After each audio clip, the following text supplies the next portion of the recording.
Hello everyone, welcome to Sea of Swords Forsaken. How's everyone doing this morning, afternoon or evening, depending on where you are in the world? And look at our splendid new overlay. Ooh,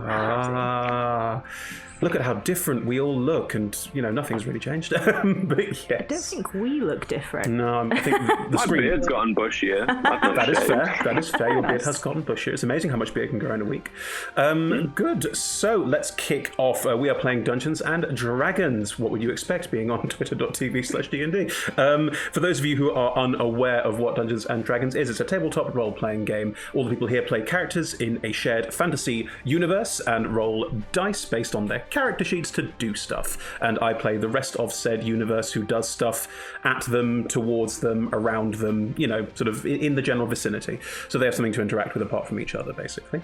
20-sided dice are the dice du jour, and 20s are good and 1s are bad. So feel free to boo and or cheer depending on what's going on in the story at the moment. And speaking of the story at the moment, shock, horror, mystery, intrigue, interviews, job interviews, pancakes. That's what we're doing with right now. That's how we're going. So let's go around the room and please give your name. I invite you to give your name, your pronouns, your character's name, their pronouns, and maybe a sentence about how you're doing right now in terms of the plot. I'll start. So, hi, my name's Shamini. I use she, her pronouns. I'm playing Captain Cal Arnold, who also uses she, her pronouns. She is a lady with like tanned hair, golden freckles, cool headband, awesome feather in her sort of bluish dark hair, and at her waist a red scarf with tiny white shells, cutlass, and a chakram, and big piratey boots. She's not a pirate. Which it looks like a pirate. She's very cool. Talks like a pirate. Really likes rum. Yeah, I know. And she is about to, at this point in the story, disrupt a bunch of job interviews, because having sent people out to get new crew, there has been a change of plan due to a deity telling her she needs to go into a really dangerous situation, which I don't think all of these new hires are going to be particularly keen on when they find out. So things are going to get a bit awkward. We'll see how it goes. Thank you, Shamini. Hi, I'm Emma. I'm genderfluid, so I'll define my pronouns when people need to use them. I'm playing Prosperous, who is Captain of Your Hearts. No, I'm joking. I felt like I needed a title after Shamini's intro. Captain of Our Hearts. Prosperous is uses either Prosperous or P as pronouns, and is a half-orc paladin of Shantaea. Prosperous is large and muscly and blue, wearing a lot of silver armor. You can see in the awesome character art that Grace has drawn. And Prosperous is on the ship doing a lot of bad job interviews. Please don't take Prosperous's advice if you need to do any job interviews, because Prosperous's way of interviewing is just to say a lot of words at the person. Hi, I'm Grace. I use they, them pronouns, and I will be playing Flutter of Wings, who also uses they, them pronouns. Flutter is a small sort of caracal-style tabaxi wearing a very cool blue cropped leather jacket that sort of makes them look like they might be in more than one place at the same time. And they're on the blue bottle on the way back to Waterdeep, but have somehow ended up back in Utheral, which is where they just came from. So it's all not going very well so far. Somehow. Yeah, at the beginning of the last episode, Flutter told the rest of the crew about the sort of city of obsidian that they saw in the middle of the magical storm, much to Prosperous and Milk's displeasure by the sound of it, and then had a conversation with Cal, and it looks like maybe Flutter might have to find a different way home. Sorry. Something well. Thank you, Grace. Hi, I'm Red. I'll be playing Milk, who uses he, him pronouns. As much described, there was a lot of job interviewing went on in the last episode. I love a bit of administration in D&D. Milk is the silver-skinned, brass-tongued Essex Spy for the Arcane Brotherhood. Such a good line. Thank you. So I'd use it. You wrote it. So having fled, Milk is enjoying letting his hair down, not that he has any, and sort of relaxing into the sort of nautical lifestyle, which has so far involved various bits of soaking up local flavour. He's been connecting with his demonic heritage, which he's quite enjoying, finding a deep spiritual part of himself, which is good, and definitely not recruiting people for a cult. Definitely not doing that. It's all good. You legit asked. You asked if would you be interested in joining a new cult, and the person in response to that went, no. So, Sure. But that's, Thank you, Red. It's not a thing. I'm Niall, actor, part-time wizard extraordinaire, also known as Anton Rain. Both he, him. Anton's kind of excited that finally, after a year being on this boat, he's kind of getting closer to why he thinks he should be here. So I think Anton's the only one that's kind of head set on doing this. He's like, this is mad. This is exactly why I was born, apparently. I don't know. Correct. Well, I don't know what he's thinking. He's going to get us all killed. Good, thank you very much, Niall.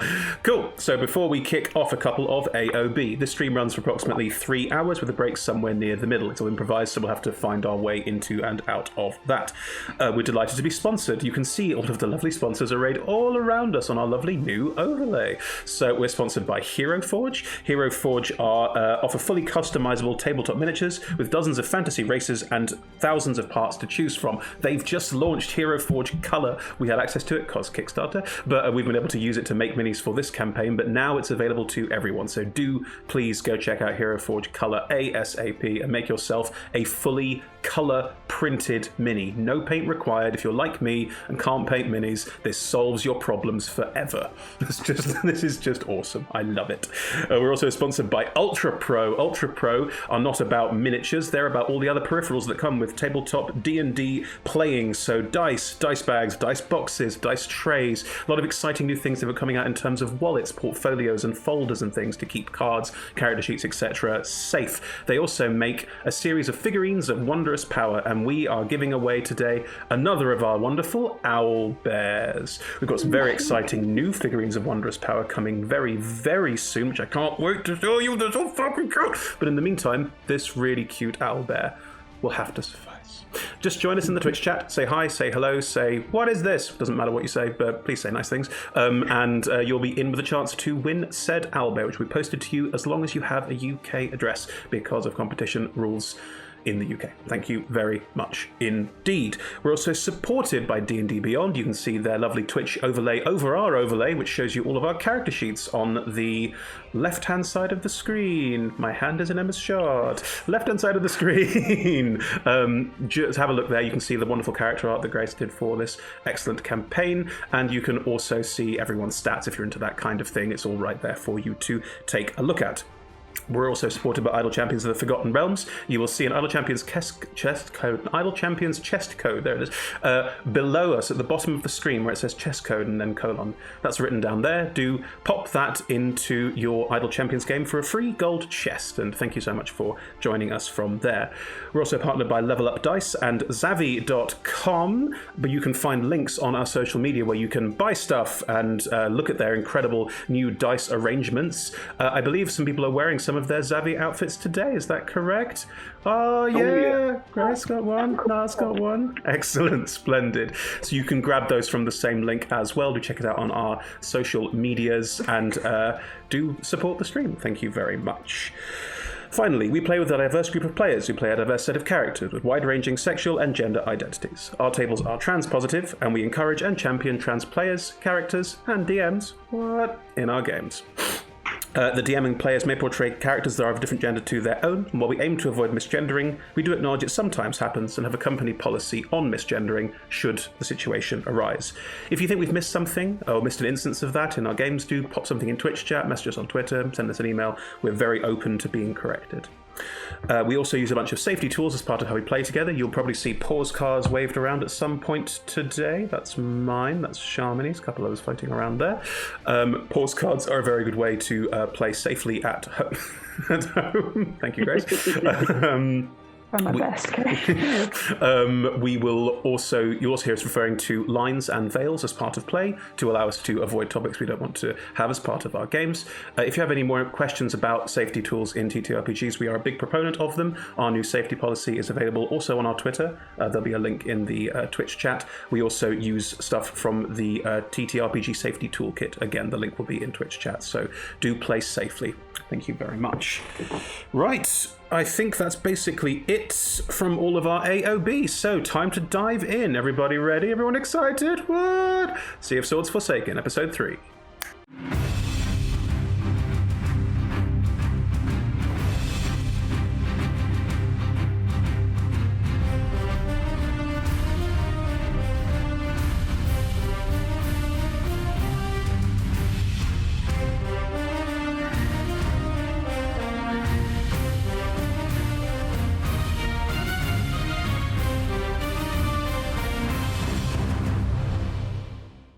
So, we're still on Utheral, in the city of Vilkstead.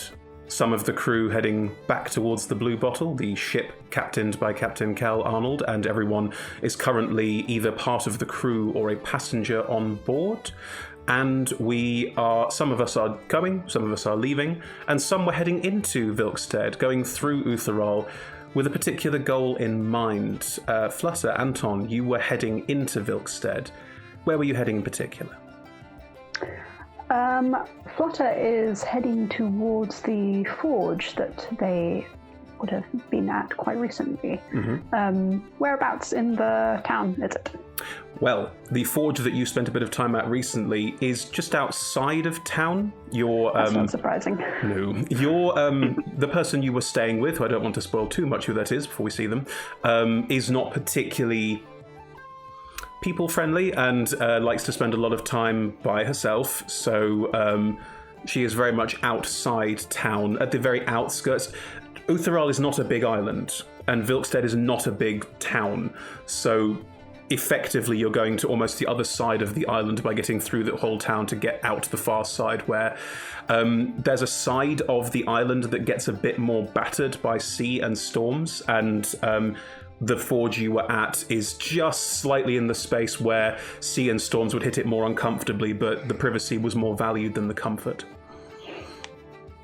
So as you make your way up through Vilkstead and get your way to almost like a top of a ridge, and then over the top of it, there's a couple of houses on this side, mostly, small cottages that look abandoned, the occasional sort of storage space, but a lot of these buildings look quite battered and weathered. So there is a certain amount of, is this going to be... there's not many people around, certainly. However, this forge, it's quite low to the ground. Like, it looks doughty, it looks resolute, it looks solid. And it's a building, there's belching black smoke coming out the side, and this small cottage almost has a sort of overhang next to it with a lot of forge equipment in the overhang, but the forge itself appears to be inside. As the two of you walk up and cross down into this space. Anton, you've never been here before, so this is all new to you. I think as we were walking, Flutter might have sort of been giving Anton slight side eyes a little bit, not like shitty side eyes, but just sort of, the way that someone's almost like biting their tongue on whether they're going to say something, and then sort of like, Okay. Anton, do you notice this? I'm gonna have a look at what my passive perception is to make a decision on that. that would be I like passive it. insight, probably. Passive insight, interesting. Is it passive insight? Okay, well, it would be probably an 11. Oh wait, how's my insight do? Oh, yeah, it's still 11. I don't know if that's good enough. I'll let you roll on that. Mm-hmm. Flutter, it is up to you. How noticeable are you being, do you think? I'm probably being quite noticeable, but I imagine as we sort of crest the hill and we move towards where the actual forge is, it might become more obvious as Flutter actually sort of goes to Anton. Are you sure about this, about staying? I mean, thank you for coming with me. I mean, are you sure about staying on the ship for this journey into the storm? Oh, aye. Definitely. I'm just concerned you've spoken about having visions, but do you not have anything more concrete than that to follow? Well, I suppose when you think about things, nothing is ever concrete. Things, just because I have visions don't mean that those things come to pass exactly how you think.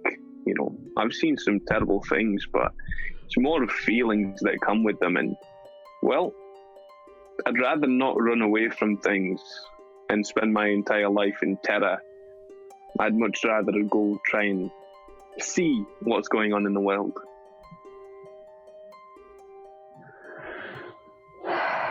I suppose that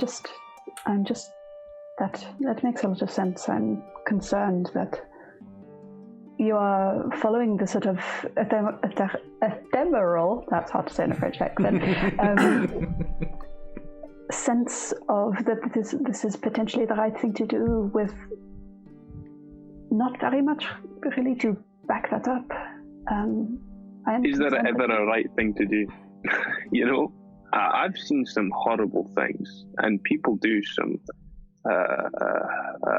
horrendous actions to other people because they thought it was the right thing to do. And right and wrong is not a concept I like to play with. You have a duty, you have a necessary thing that you need to do, then to do that. And as long as you can look yourself in the mirror afterwards, then in my opinion, you've got something right, haven't you? I understand what you say in a very, very intimate sort of way. Well, shall we? Your feet skip across the cobbles as you go, this sort of quaint seaside town. There's quite a lot of people around. You've noticed this before in terms of in the town itself. A lot of ship's crews who appear to be stuck here, and you are passing through quite a number of people, but it thins out as you get to the far side, and you can see this building, very clearly a forge. There's too much smoke coming out of it. Either it's on fire or it's a forge, and since no one's running to put it out, you can assume full well that it's a forge. But as you move towards it, a door opens, belching black smoke pours out, and Flutter, there's always smoke in the forge. The Forge Master doesn't really care, so it doesn't really seem to affect them that much.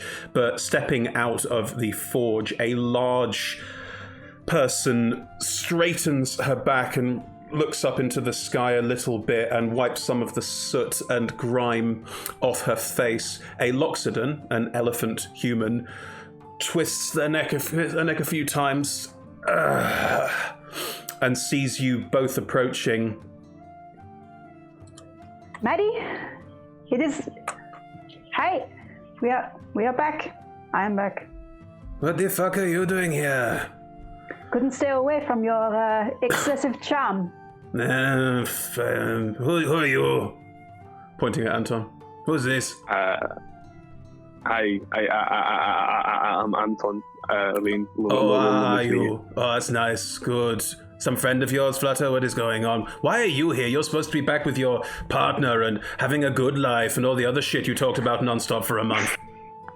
Yes, well, it's just the things that people can bring to your life, Maddie, I'm sure you would not understand. But no, despite your magnetic charm, I'm actually not back here of choice. Oh. The storms, you must have heard. Oh, yeah, everyone's talking about it. Even over here, you can't hide away from it. Something about storms blowing people off course and pirates taking everyone's shit. Yeah. What's new, eh? Well, quite a lot. I don't think the magical storm is standard fare for this area.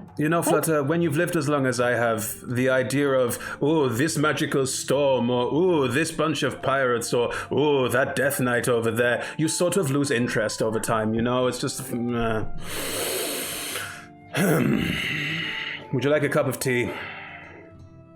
That would be lovely. Thank you, Maddie. Fine. And it's clearly an imposition, but she goes and does it anyway and steps back inside. This house is still belching black smoke. And Anton, you can see that The air conditions inside this house are awful. Like, this forge is clearly constantly running, and everything about this place reeks of someone more interested in getting shit done over taking any care of any kind.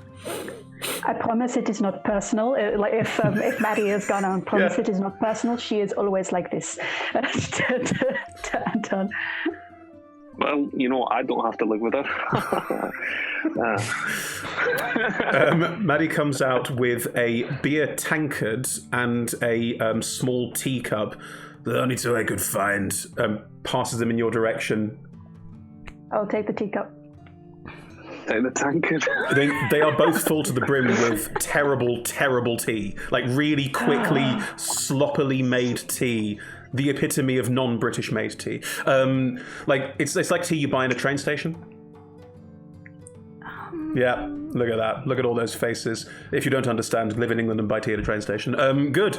You are I'm going to prestidigitate this tea. Can I sleight of hand it so it doesn't look ruined? I'm just like... Oh, sure. Yeah, sure. Roll me sleight of hand check. Why not? That's a 2. You could be inciting an international incident, Chris, because the British ambassador and the American ambassador did have a fight on Twitter about tea. Did they? Making tea, yes. Wow. So. I am very comfortable inciting international incidents. That's fine by me. I'm not English. Okay. We always get them. But I'm looking first. That's what I always say. Maddie notices I'm joking. Maddie notices you prestidigitating the tea, but says nothing and doesn't care. I'm gonna openly do it in front of her. She doesn't even react. It's just, it's terrible tea. Yeah, I'm not even gonna take a sip first. I'm just immediately gonna do like bits over the top and just like sort of a slight blue shimmer dances over the top of the tea, and then like meeting her eye, I'm gonna take a sip of it. She just looks at you. Is there anything I can do for you? I suppose you are here to reminisce about less than 2 months ago?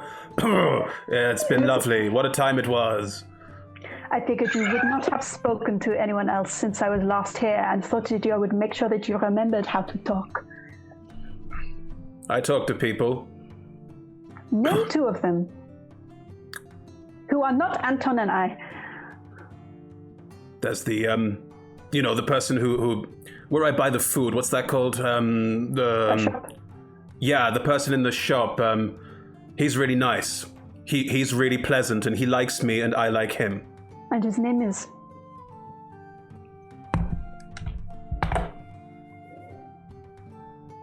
Frank. I feel like I've made my point. How have you been, Maddie? Fine. There's getting on with things, trying new things out. It's always the way. I mean, I found this really exciting new thing you could do. Here, let me show you. And goes inside and just grabs your hand and will pull you in unless you stop her.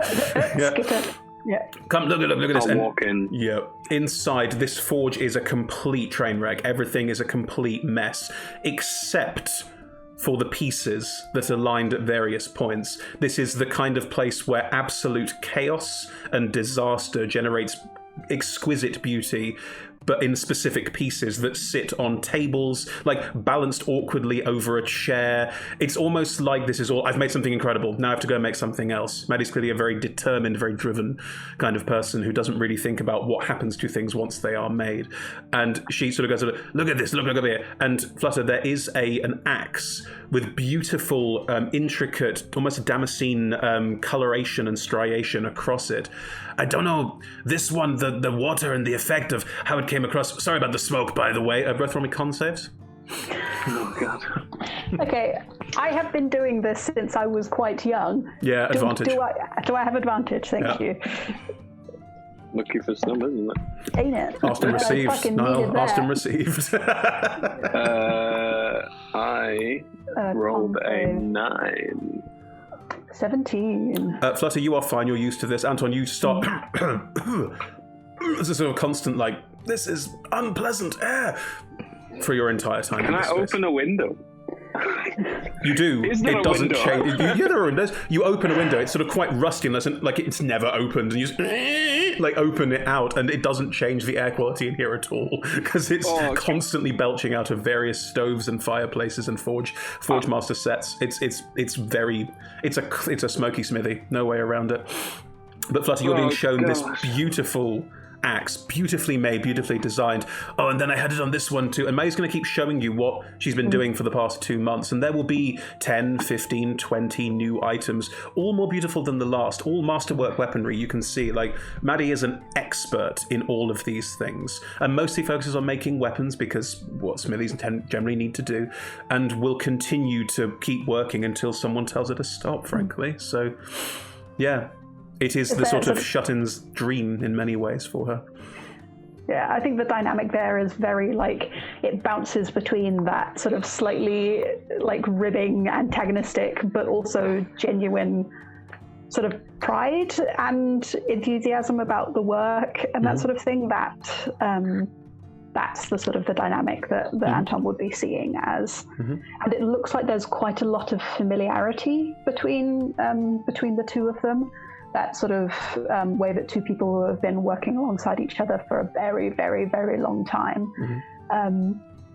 And you would have known that Flutter had only been here for a couple of months when the ship dropped them off, and it seems like the knowledge of each other sort of goes back significantly longer than that. So who buys all these? What are you? No one buys them. They're not for buying. They're for making. Oh, you don't understand at all. Like this is not some kind of shitty shop. I don't want a shop. Are you a shop? No. Didn't think so. But that doesn't make any sense. So what do you do with them once you've made them? I make more. I'm trying to get better. This is a master smith looking at the items around here. You're not sure what better looks like. So, but anyone can take one? Don't take them, they're mine. I've worked really hard on all of them. But, so you just keep unnecessary quantities of the same weapons at arguably a high, very high quality, but you just keep them? Yes, this is how you get better at your craft. I don't go in for all this capitalist bullshit. You know, I'm not part of the system. Not arguing about that. What's confusing me is the fact that you still exist here without having to pay any money, and you don't even give your stuff away. How? Like, this is just purely for you, isn't it? Who else would it be for? That's great. I mean, Anton's like, wow. It's the first person I've ever met like this. She looks at you with slightly narrowed eyes and, yeah, you get it. Yeah, you get it. You do, you get it. I understand you. You understand me. Flutter, but you. Maddie, if you sold this stuff, you would have more space. That's a really good point, actually. Lying around here. That is a really good point. I should probably consider selling some stuff. You're right. And also think of the materials you could buy. It's a good point as well, actually. I'll talk to that. You would not have to melt down your old stuff to keep making new stuff. Yeah, I'll talk to that. What's that guy called? The guy who was here when you were here. I'll talk to him about the purchase order. Gets frustrated. Hey, Anton, is there anything that you take an eye to? But I thought none of this was for sale. I'm sure it could be. But do they looking? You could practice, Maddie. Well, Anton's going to pull out his rapier. It's a really standard. It's not great. It's just a rapier, and he's just going to be like, I mean, I imagine this is pretty insulting, showing you this, but... Maddie walks over to you and snatches out your hands and goes, "What is this piece of shit? What is it? Who gave you this? Look at it, it's... tosses it over her shoulder. Wait a minute. Goes and jigs through a couple of things and comes back. See, Flutter has made something remarkable, but that is Flutter's weapon. But this is different. And pulls out a the rapier where it's so thin the whole way down that it almost is invisible. So thin and beautifully made is it. It's almost got like the sort of... It's almost like glass, considering how thin and how beautifully designed it is. This, I folded. I have to make it incredibly hot and foldable. It's burned my hands a little, but this is the point. This is why you work. And shows you, it's a masterwork rapier, and it is incredibly thin and beautiful. And Maddie will show you, by holding it to a piece of metal, it bends almost entirely to the hilt, and then bounces back with that kind of rigidity and springiness of a beautifully, perfectly made rapier. So it's not going to be very good at piercing, but it's very good at slashing. Well, it's a rapier. Rapier's never mind. It slips between arm plates. It doesn't matter. This is a... If you are working with my friend, if you are traveling with my friend and you want to protect them, then you better take this. Here, take it. Thank you. Anton's going to be very obviously scared, just of the pure intent that's coming after this Lux event. I mean, the scabbard for it is hilarious because it looks way too small. Like it's a beautiful handle and like it's tiny scabbard because it's so thin the whole way down. Yeah. Thank you. Hang on, Flutter. Is this the thing where I'm supposed to make a what is it? Sell it? Is this the thing? This is the... Do you have any money? Anton... I don't know how much money Anton has. Not much. Gosh. None of you are very wealthy. Yeah. What do you need, Maddie, for the sword? I mean, I don't need anything. It says... I was told I was supposed to make this and make sales. This is what I'm supposed to... I don't want to do it. Just take it. Just take it. I don't want... Take it. I think I've got 20 gold, so I'm going to put a gold down on the table. What is this? That is what is used to buy things. Flutter, do people just give you is things this the right for amount free? of money? No, Maddie. No, it is not. If someone offers you a 1 gold for your sword, you tell them to fuck off. Fuck off. Gives you the gold back. You gave me this sword. This is me giving you something for it. If somebody's gonna buy the sword, then it's probably going to be more than don't explain. This is not my area. I spent my life being better at different things. This is not my area. It's fine. You need an accountant.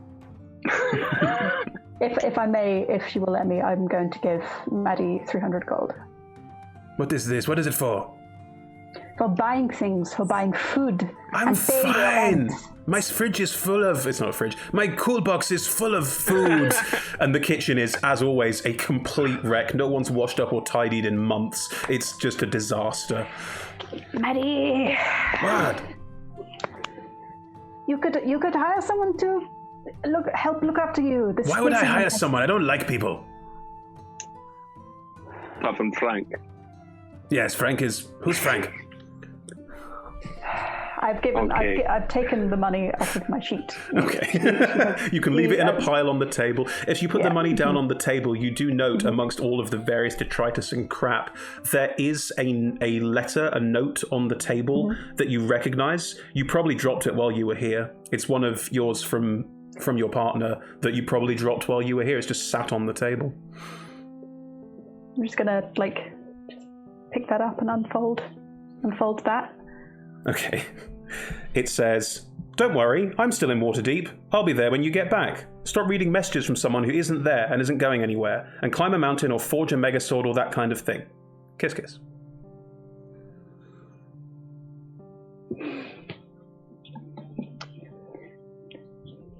I don't even care. Just that sort of dumb, slightly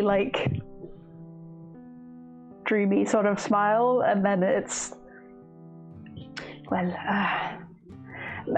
I've had a couple of opportunities to use the rapier since we spoke, and I am very pleased. As I feel like I have not worked out all of the kinks, but well, no, I've been doing it for way longer than you have. I am much, much older than you. I thought you were going to say you are much, much better than me. Well, that too, but it comes with age. Give me time one day. Then you can come back and we can do more work. That was a good month. That was a good 2 months of work. We did a lot of good things. Thank you, Maddie. But no, you want to go home, don't you? You always want to go home. I do want to go home. So go home. Why are you still here? Apparently there are lots of pirates in the way. And the captain, she wants to head off into the storm. Huh. Well, this is life, huh? You make plans, the gods laugh at you. It does feel that way. It is that way, Flutter. That is life. No? But I think that the question that I have is knowing what is the right thing to do. You know, you think a lot. And it's good because you think more than other people, and that is important. But you know you think too much sometimes. How do you know when you are thinking too much or whether you are thinking the right amount? How I don't know. You're asking the wrong you don't lots do of them. anything. See? You are wise, Anton. For someone as young as you are extremely wise. Well, sometimes, great things can happen at a young age. Well, Confident too. Yeah. I don't know. You go back and forth with me, you do. Maybe we're friends, maybe we're not. I'm not sure. Oh. All right. I'm gonna clean up because this is really bothering me. He's gonna cast prestidigitation on the entire kitchen area and just Maddie barely slowly even go notices. around, finding all the little bits and just being like. Maddie barely even notices that you're doing it, but yes, that is much And he's appreciated, gonna I'm open sure. some windows, as many as possible. Yes, Flutter, I think your friend is right. If thinking makes you do nothing, then it is too much thinking, huh? Perhaps. Do you remember when you were little and when it happened and you were not sure of what to do or why? Do you remember what I said? No, I do not. We don't know why anything happens. We don't have choice in what happens. Sometimes it happens to us, huh? All we can do is approach it all with... I mean, people, the rest of the phrases with a smile, but fuck that shit. Approach it with conviction. Approach it with life. Approach it with energy, you know? Yes. Yes. Anton's gonna be like, technically a smile would constitute all these things in the metaphor. Once again, you are going down in my estimation. Sorry! Continues cleaning. I hear Maddie.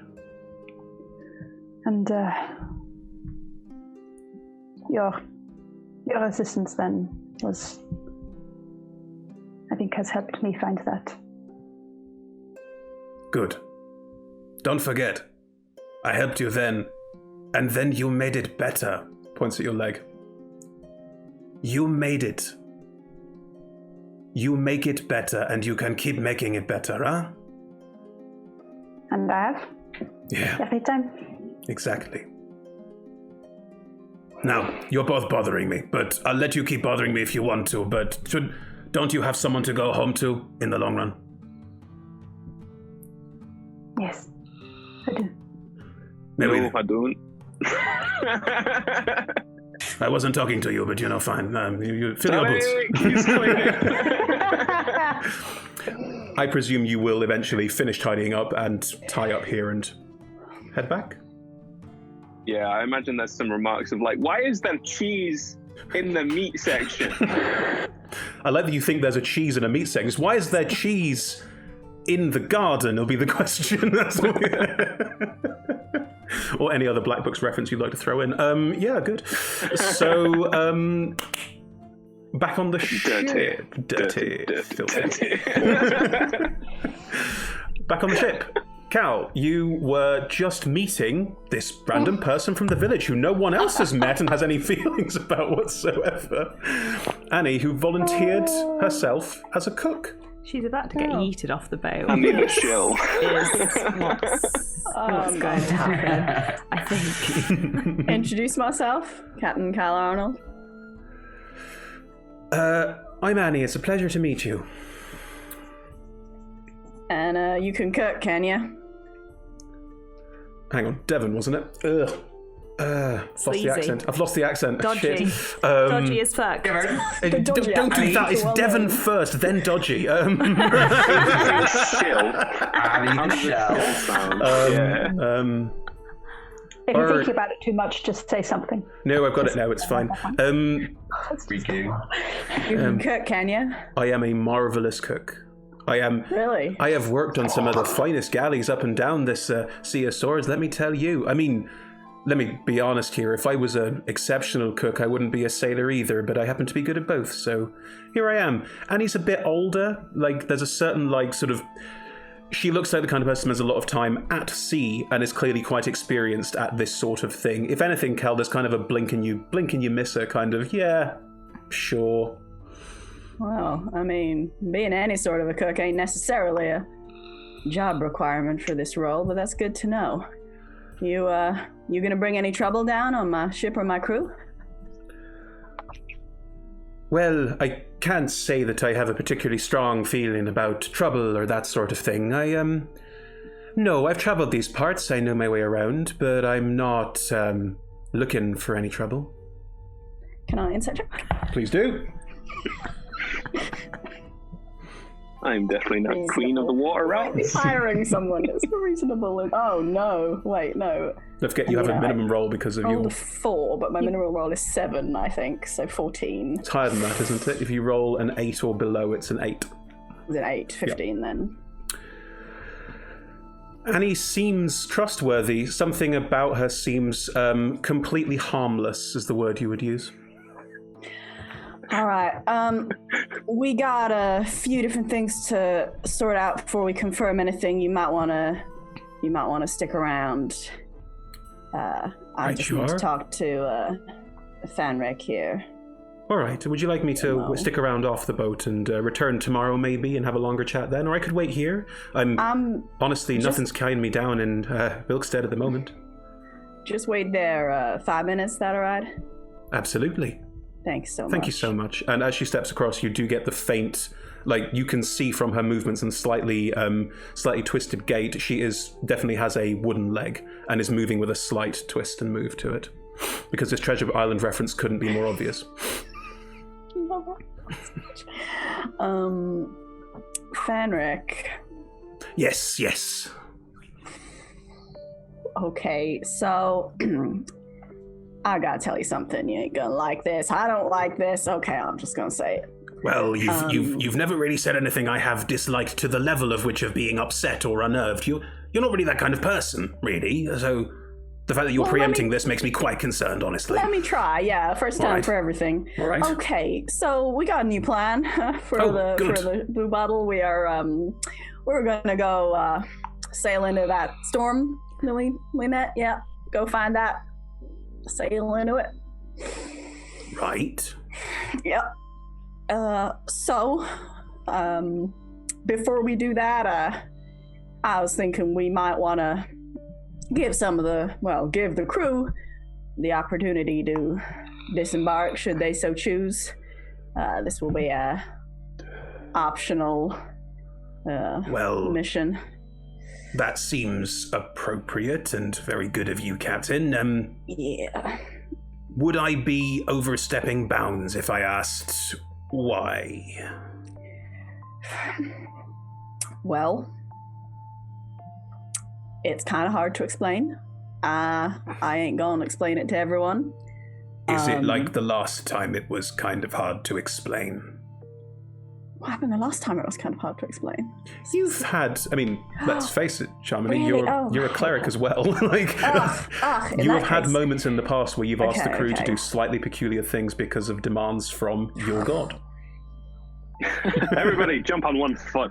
Nothing that peculiar. Normally go there instead of there, or we're breaking a contract to go and do something. And it's never been anything too perilous, never been anything too it's been like odd, and the crews are going, we don't understand why we're doing this, but also you're very protective of them, and they all respect that. So the one or two who did leave every single time have been the others. It's reinforcing the others the belief that you sometimes have strange things you want to do, but you're almost always right about it. So convinced. Might not be right about it. No, that's your hang up, not theirs. Something like that, but worse. Well, it sounds treacherous and terrifying and exactly the kind of daring do that I signed up to be a pirate because of. Not a pirate, sorry. Anyway. Well, not now, not anymore anyway, right? Let's talk to the crew, shall we? Harlak's still working on the damage, but it looks like it's going to be tip-top and ship-shape relatively soon. Can I just want to check, can we afford to, we're going to be leaving I imagine leaving a bunch of people here. Can we afford to pay them a couple of weeks' wages? Well, it'll probably drain the coffers to a certain extent, but we'll make it work, Captain. We'll make it work. Right. Okay. Be good to tell him that. All right. I'm going to go ahead and gather everyone around if that. If you go and stand on the, I've done this again. What's the rear deck called where your ship's wheel is? Is it the quarterdeck? I think it's the quarterdeck. It's the quarterdeck. It's the quarterdeck. You go and stand up on top of the quarterdeck, and there are steps up onto the quarterdeck that you can. So you're on a slight rise above everyone else. You can like stand above and deliver relatively easily. And as you do that, Fenric starts gesturing for the crew around to come and join you and to be there and to be present. Prosperous Milk, as you're entering the harbour, you can see that Cal is speaking from the top of the ship, and you can probably hear what's being said because sound travels quite well. It's not particularly busy. There's people in this hub, but they're not really doing that much work. And also, Harlak and the remaining ship's engineers and workers will stop work and come and listen to you as well, Cal. So you have quite a large audience. Prosperous Milk, Kevin is also with you. And is that our ship? Is that where we're going? Where the person's talking? Yes. Your future awaits, carefully to your future captain. All right, I will.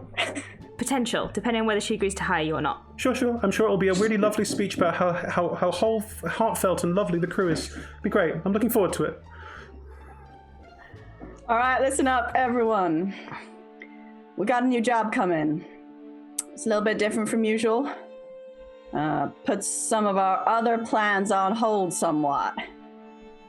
We are not going to be heading straight to Waterdeep or down the coast when we leave here. We are going to take a detour via the magical storm we encountered earlier. We will be trying to find it, sailing right into it. I'm afraid I cannot tell you any more details about what might happen after that. Now, this does not fall under your usual job descriptions. Anyone who does not wish to come along on this particular job may remain here and will be paid wages for the next 2 weeks. Anyone who does wish to come along, think carefully about that decision. I cannot guarantee anyone's safety, as always, but now in particular. I want y'all to think carefully about this. One of the random crew people raises a hand. Yes. When you say into the storm, do you mean like into it? Yeah. Like into the deadly storm that killed Bill and Jimmo and stole the axe?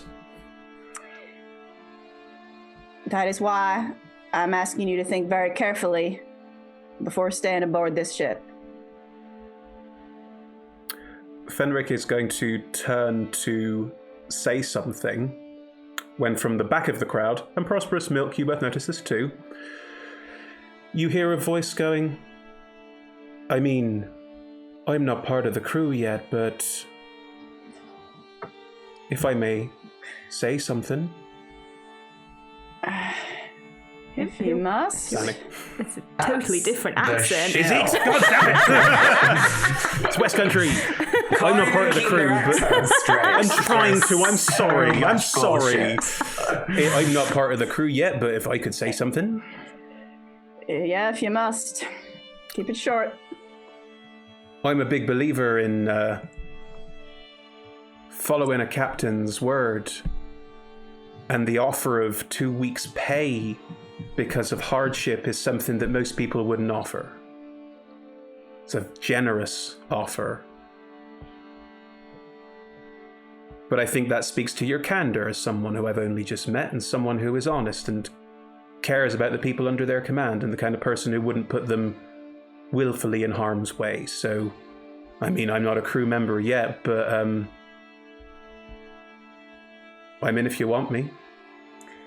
You get advantage on the charisma check you need to make to get the crew on side. You are rolling a the way you delivered that was more persuasive than anything else, I think. And if I want to get the crew on side, like the guilt of like the more I get them on side, the more of them will die. I'm like, this is really hard. True. So roll me a persuasion check. You can add the crew's morale to that, which is currently decent. It's a 3, so you add a +3 to that, and you do it with advantage because of Annie's assistance. +3 and +4. Right. Oh, Jesus Christ. Was a 1 and a 2. Wow, that was cool.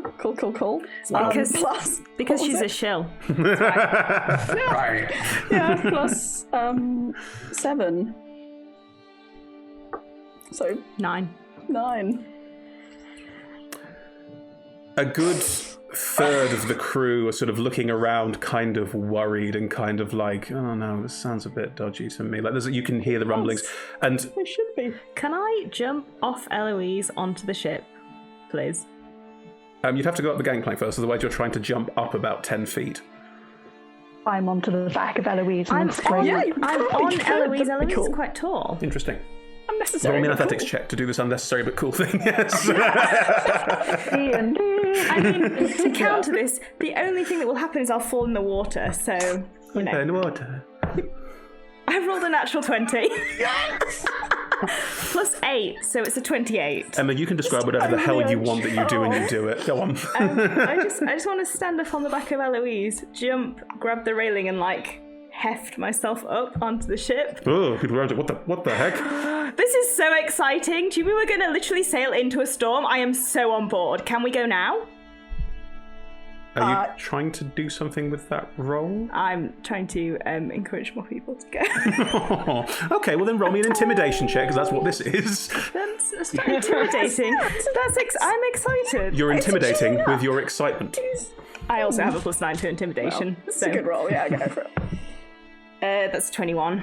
People around you, oh boy. yeah, yeah. And they saw Prosperous in battle, and the fact that Prosperous is coming, for a lot of them, is kind of like a, phew, yeah, we're there. Like, as long as we can stand behind the paladin, we're good. And a lot of people around Prosperous are now going, actually, yeah, okay. And there's more of a rumble in the crowd forming. More of the crew are deciding to stay.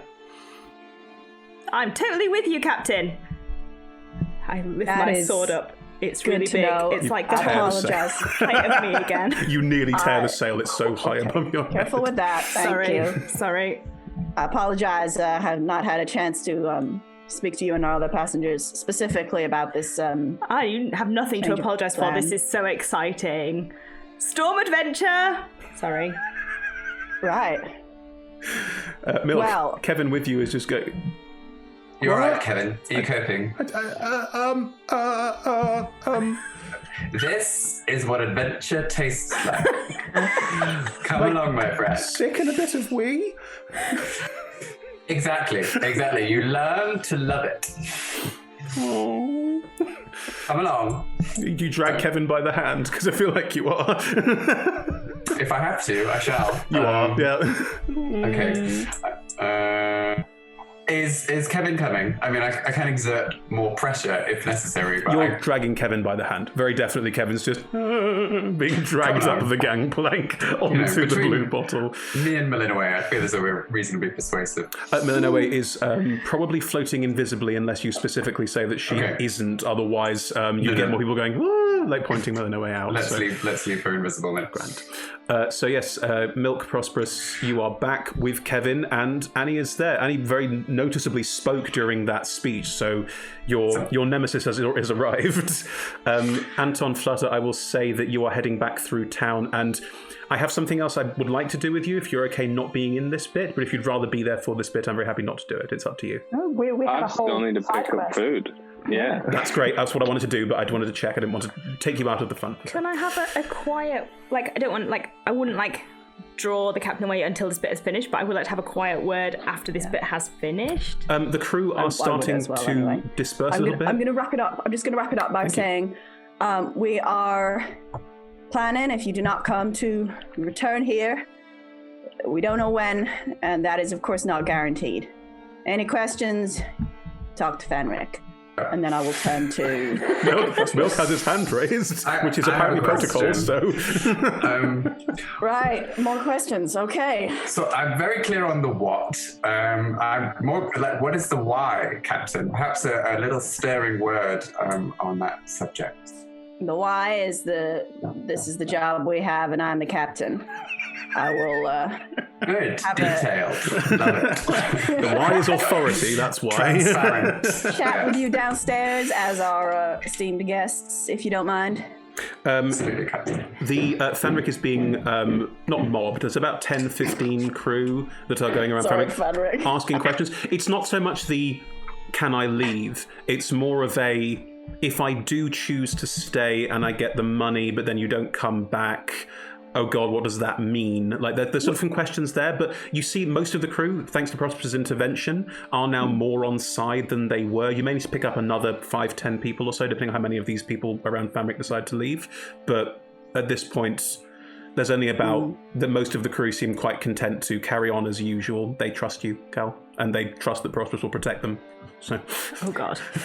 To clarify, sorry, the money I was offering is not danger pay. It's if people choose not to come, they will still get paid for the next 2 weeks, yeah? Yeah, okay, that's fine. Cool. I might also actually just tell Fenric if we lose a lot of crew, we need to fill it up, put the word round, make it very clear what we're going into. I'll find some people who are comfortable sailing into storms, Captain, no problem. Okay.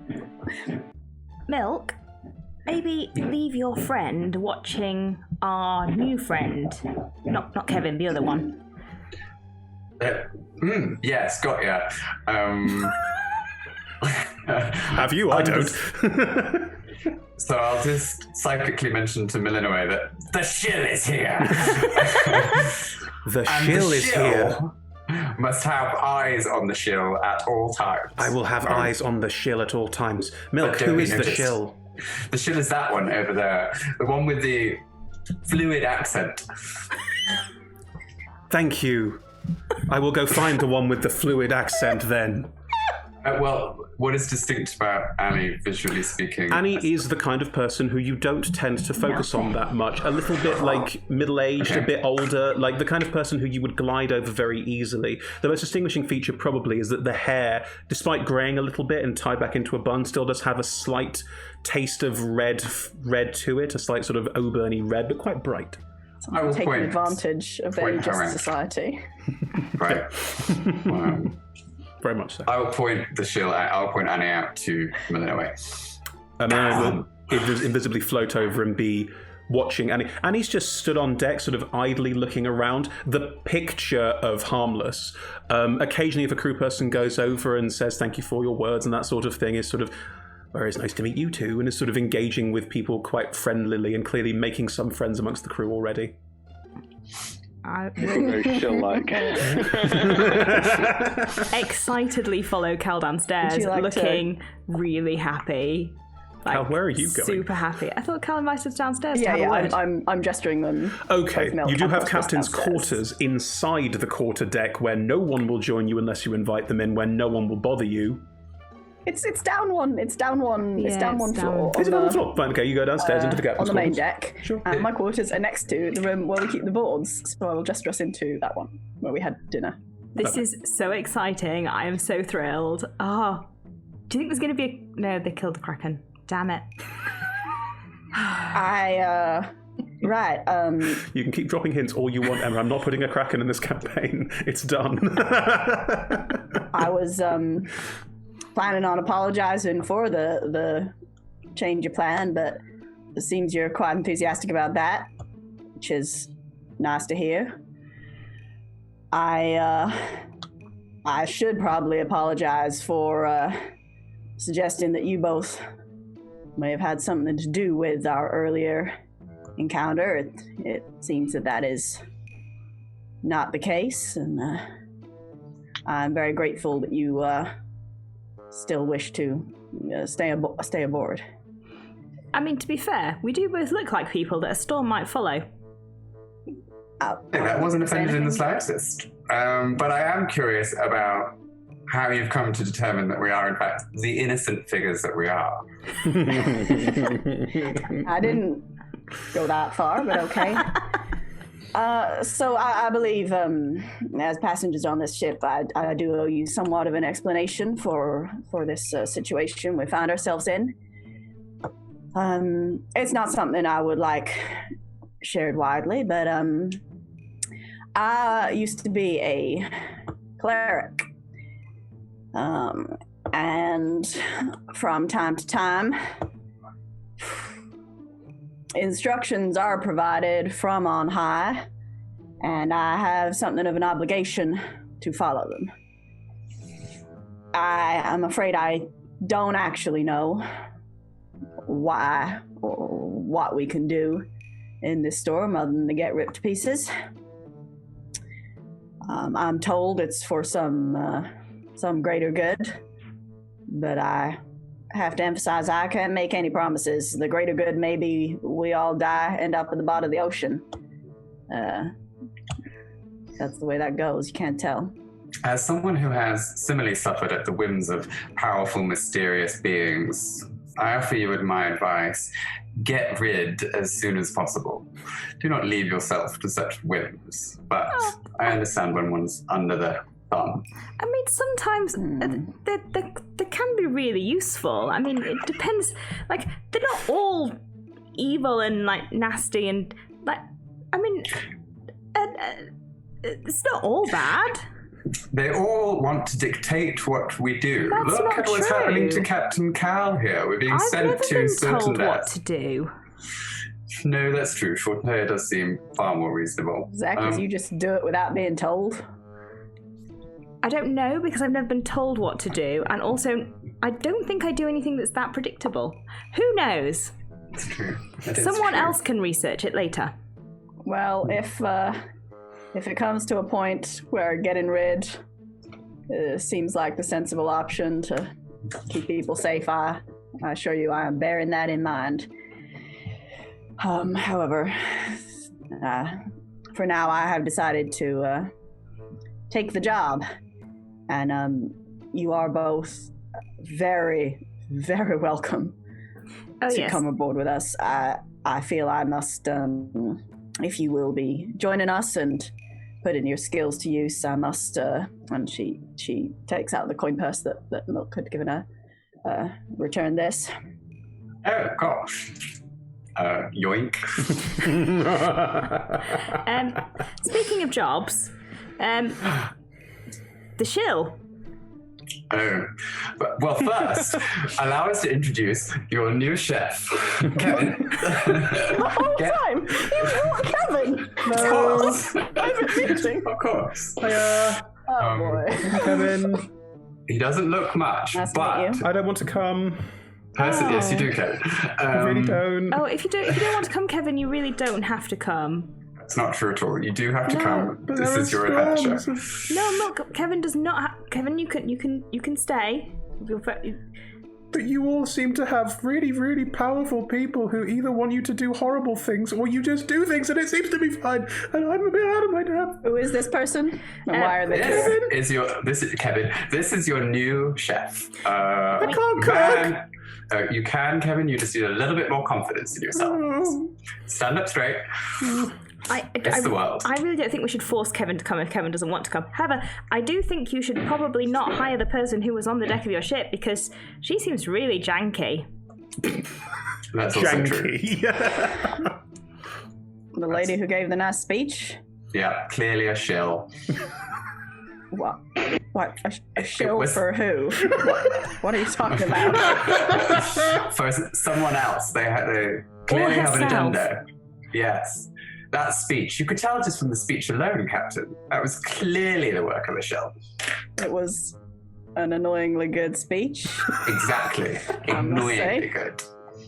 Speeches aren't my forte, you know. It's just not one of my interests. It's not that. Look, she was more dodgy than Milk, and like, you can't be more dodgy than Milk. It's not acceptable. No, that job is taken. When you came aboard, Milk, I asked you if you or your floaty friend, wherever they are, were gonna bring trouble on us, and you told me no. When I And have I? that. So far, all I've brought you is an underqualified but enthusiastic chef. Not enthusiastic. Enthusiastic. I asked our new friend upstairs the same question, and I believe her when she says no. She. So far, Kevin was the only person who was willing to tell us the truth. So there's. I'm regretting that decision immensely. I don't judge people on what they've done or what they want to keep to themselves, but Kevin, if well, let's start at the beginning. Would you like a job as a cook on this ship, Kevin? I'm just going to cast a suggestion on Kevin. No. I want Kevin to come. Will we not notice that? Can you stealth cast it? I don't think. Am I going to stealth cast it? I'm just I going to mean, cast we're it. not in combat, so you can roll a sleight of hand check to hide the fact that you're casting a Yeah. spell. In combat, you Okay. can't. Like, that's... Oh. No, that's not good though. That's a 5. We're all rolling really bad today. Right. Milk really noticeably casts a spell on Kevin. What are you doing? I really feel that this is what Kevin really wants for themselves. Kevin So rolls a just, 4 on the saving throw. What does Kevin say? Kevin doesn't say anything. Kevin's looking at Milk with a... Kevin, I think if you look really deep inside yourself, you will find that a life of adventure and chefing on this ship is in fact what you really want. Give it a try. See how it goes. I'd like to give it a try. Let's give him a little opportunity to see if he takes to it. No, but We all have first day nerves, Prosperous. no, this is not acceptable. No. Right, by the time we leave this ship, by the time we leave this port, we will ask Kevin again whether he would like to come along with us or not. In approximately 8 hours. Suggestion lost 8 hours. Yes. Damn it, Red. God damn it, Red. It's Red's fault. Don't point this at me. Yeah, we might not be here in 8 hours, actually. I don't know how long it's going to take. Oh no, he's sorry. He's within 10 feet of me. He can't be charmed. What? Oh my gosh. Only if you declare him an ally. Yes, he is one of my allies. You've declared it now. Cast it, you could Can Yeah, you, but, like, does your effect, because the allyship yeah, of someone can it- can change, obviously. So Yeah, can it start talk to me from about your now? aura, because it could start from now. I'd be very comfortable saying it could start Anyone from now. within 10 feet of me cannot be charmed. Is that anyone you declare an ally or anyone point blank? No, anyone who is an ally. Okay, so if you now decide Kevin's an ally, Kevin can shake and go, I don't want to give it a try. Okay, bye Kevin. Off you go. Leave now. Bye Kevin. Nice to meet I'm going to you. go now. Yeah. Thank you for coming. Right. That was your only candidate. The good news is, I've just proven to you, we think that Annie is dodgier than Milk, and look how dodgy Milk can be. You really just spoiled a human's opportunity to really discover themselves, Prosperous. I just think I'm you've really sorry. misread that whole situation. My job is to protect people, and sometimes that's going to involve protecting them from you. Right. Fine. As far as I can tell, I potentially have 2 extremely dodgy people aboard my ship. Now, Prosperous and the shell, I know. It's a nightmare.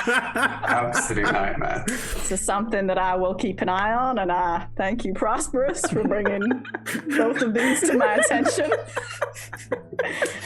Wow. However, they have both assured me that they will not be putting my crew in danger, and to be honest, if they manage to put my crew in more danger than I am, I will be impressed. Would you And be we need a cook. terribly upset if I... Yes, the answer to that is going to be yes. I will not ask you. Sorry. Impulsive. I was going to be impulsive. I will not be impulsive. I will rein myself in. You've made a decision. I will stand by it. The DM is disappointed. All right then. I think that's all.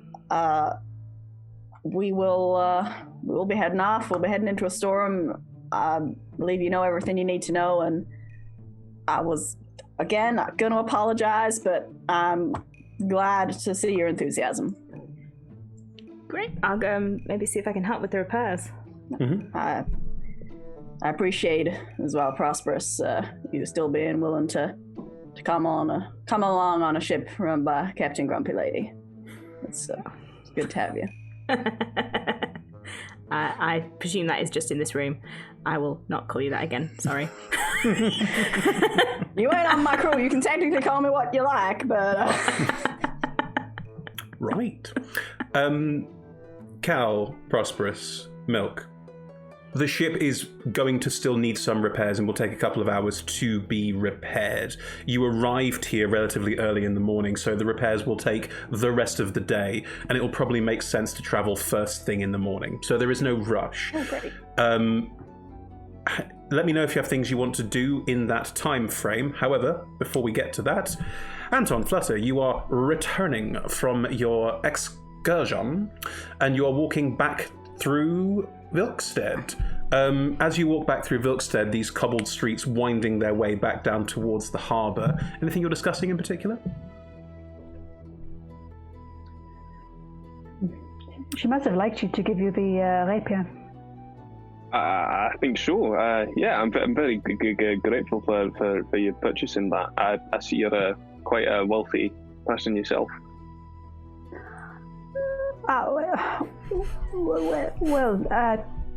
It's more so than some others, you could say. That's sweet. I mean, I remember you saying you had a blacksmithery, so I imagined you had some money. Yes. Unless it came from somewhere else, he says. Wow. Wow. Well, no. Roll a deception check on that really bad lie. Jeez. Excuse me, I'm a bard.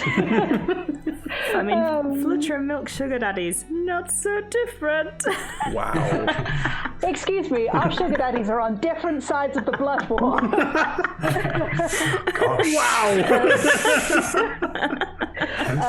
I rolled a 17. Two households, both alike in dignity. I rolled a 17 on my deception check. Anton?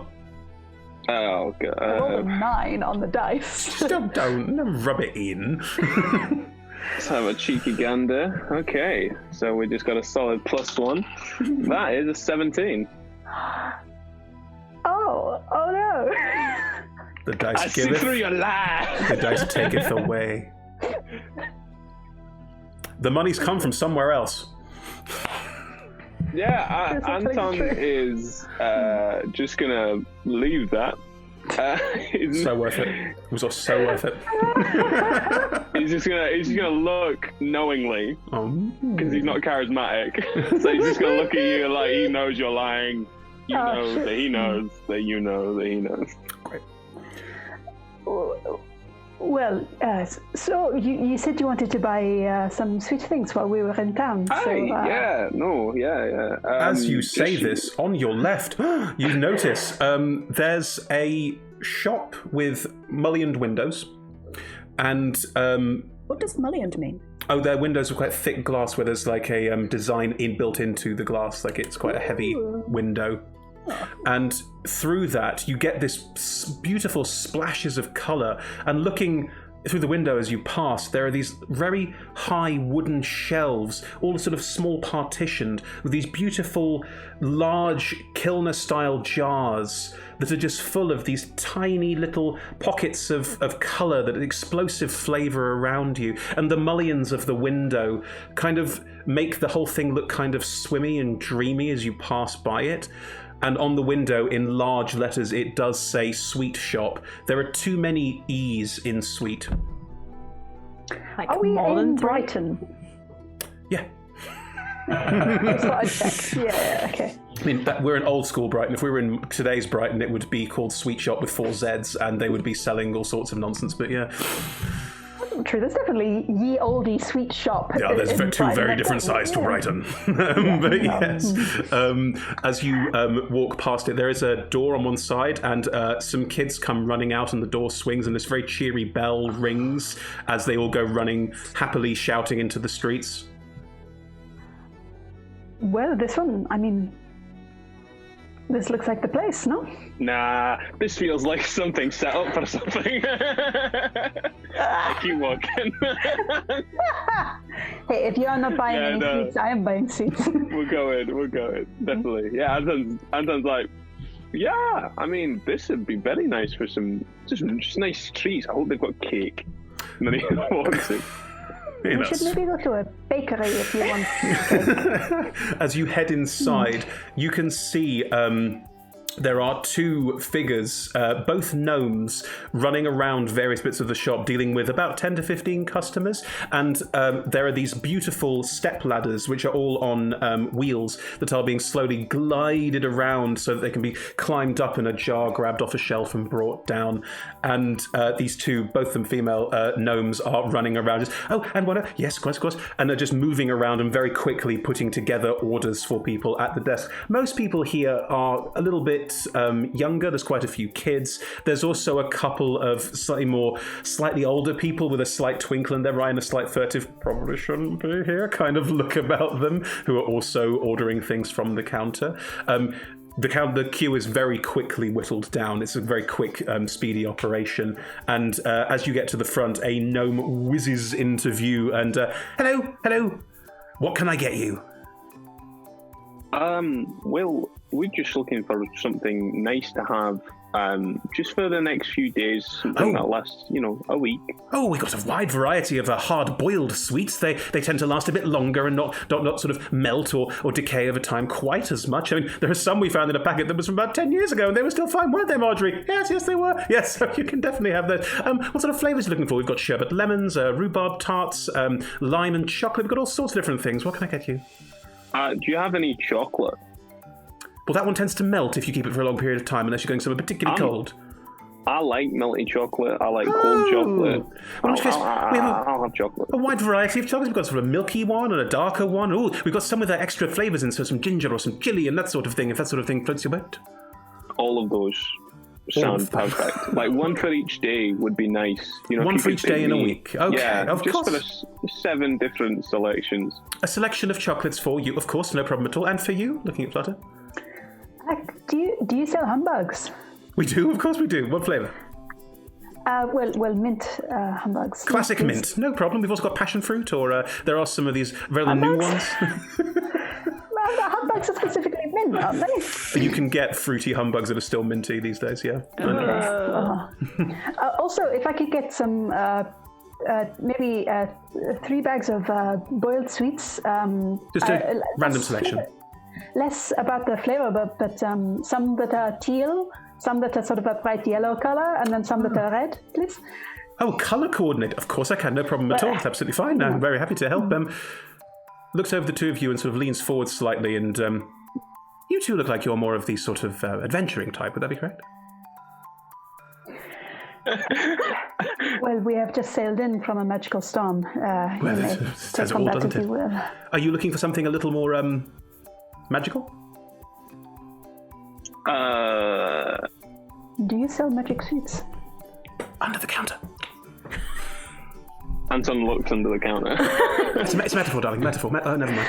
Oh, he's gone. He's back. Sorry. I mean, what have you got? Oh, a humongous variety of different things that we're very happy to share out with. They are. We do need. It's very expensive to get them all sorted, you see, and we don't like to tell everyone about it. So, a bit quite pricey. If you could tell me what sort of budget we're working towards, I might be able to assist you with this. We should be okay. Thank you. Anton looks at Flut and is like, thank you. Lovely. Okay, in which case you are given all of the sweets that you asked for and are presented with a selection of interesting sweets that do interesting things. Depends a little bit on how much you want to spend, Flutter. That's the main question here. Well, what is the sort of amount that you're looking to... I feel like we're doing that thing where it's like, what's your budget? What do you usually charge? What's your budget? What do you usually charge? Yeah. Okay, so we've got 100, 1,000, 10,000. More in the 100 to 1,000 range. 100 to 1,000 range can do. A lot of money on sweets. Is that gold? It's gold. Anton's really like, whoa. A lot of money on sweets. I mean, these are individual sweets at this kind of cost, so yeah, pricey. Okay, probably more in the 100 range. More in the 100 I range. thought you meant total, not like per sweet. Wow. No, per sweet. Seeing as I just gave Maddie 300 gold, I have just under 2,000 gold. I've got 20. I thought you gave her 3,000. 300. No, I gave her 300. Good. Okay, in which case we'll still look a lot, but- at those of the... You can watch the last episode of Agents to see how hard we negotiated in with Asmodeus!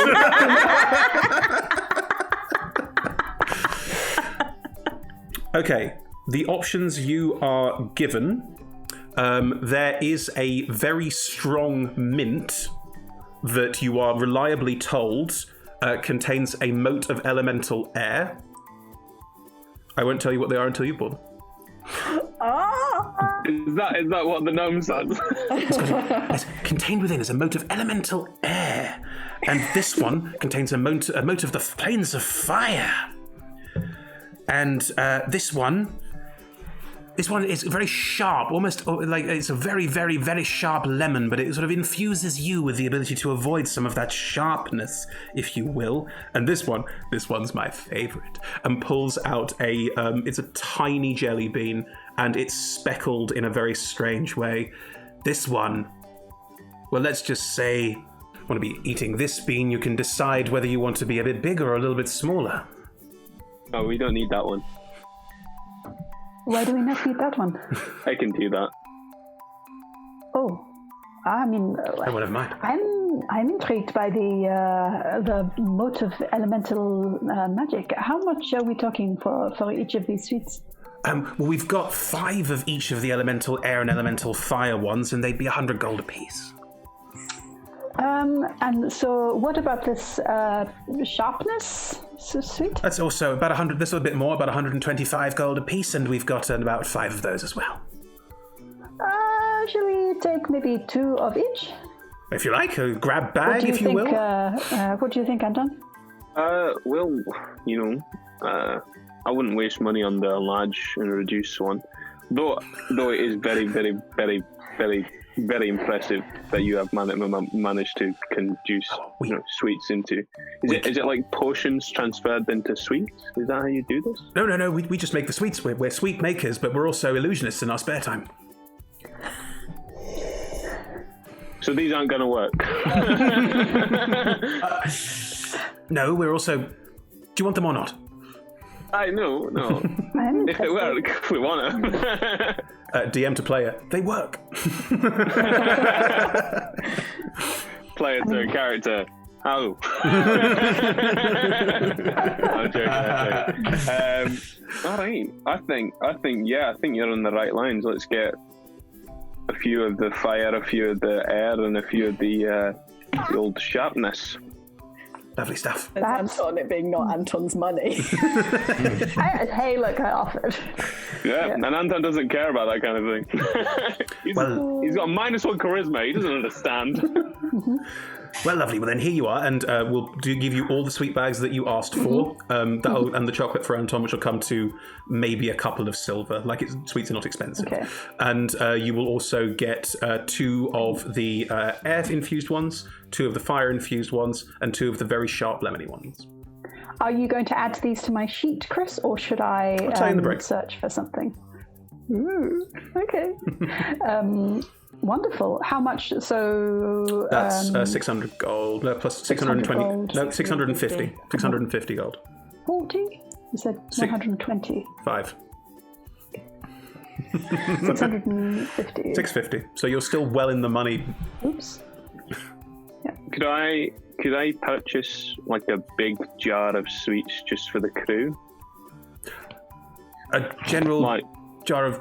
Well, we could put together a sort of we could put together a gift basket. We do gift baskets. We could put together one for the crew. That would how many are on your ship? There are about 25, are there not? 50. But there could be less, depending on. Perhaps 20 little. Perhaps you could sort of pick and mix some of the sweets into maybe 20 little bags. You could call them pick and mix bags. I don't know. What an inventive idea! We'll do that. Lovely stuff. We'll get all those pieces together and yes. Well, what's your ship called? We'll have a courier send them round later. The Blue Bottle. Lovely. Be a couple of gold for that because it's a big job. Sorry, I know it's expensive. I got this, he says. And he slaps it down Big money. Lovely. So you buy all the sweets and you're heading back towards the Blue Bottle with your purchases? Lovely. Then that's where we'll pick up after our break. Join us in about 5-10 minutes after our break for the second half of episode 3 of Sea of Swords Forsaken. Bye, everybody.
And we're back. Hello, everyone. Welcome to Part 2, Episode 3 of Sea of Swords Forsaken.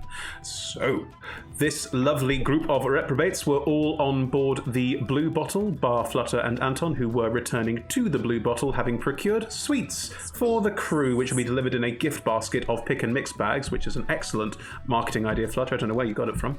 That they will be presenting to the crew before you all set sail first thing tomorrow morning. I feel like that's a really nice thing you could do for your crew, Chris.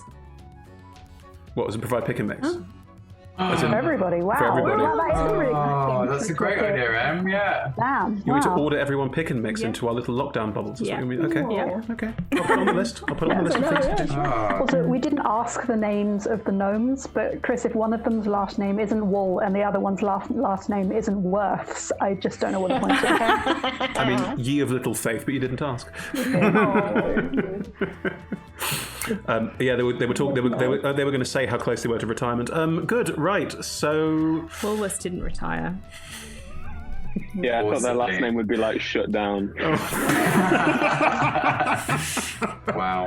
this is a very in joke. Right. So Very UK heavy. This what are the what are the five? If anyone in Australia is What are the watching, they're five going to of be you like, doing? "Oh, is this still in business?" Who? What? Who's who doing? What are the five? Oh my god! What are the five of you doing before the ship sets sail first thing in the morning? There are repairs to be completed. You're all returning. There will be lots sweets of things. delivered.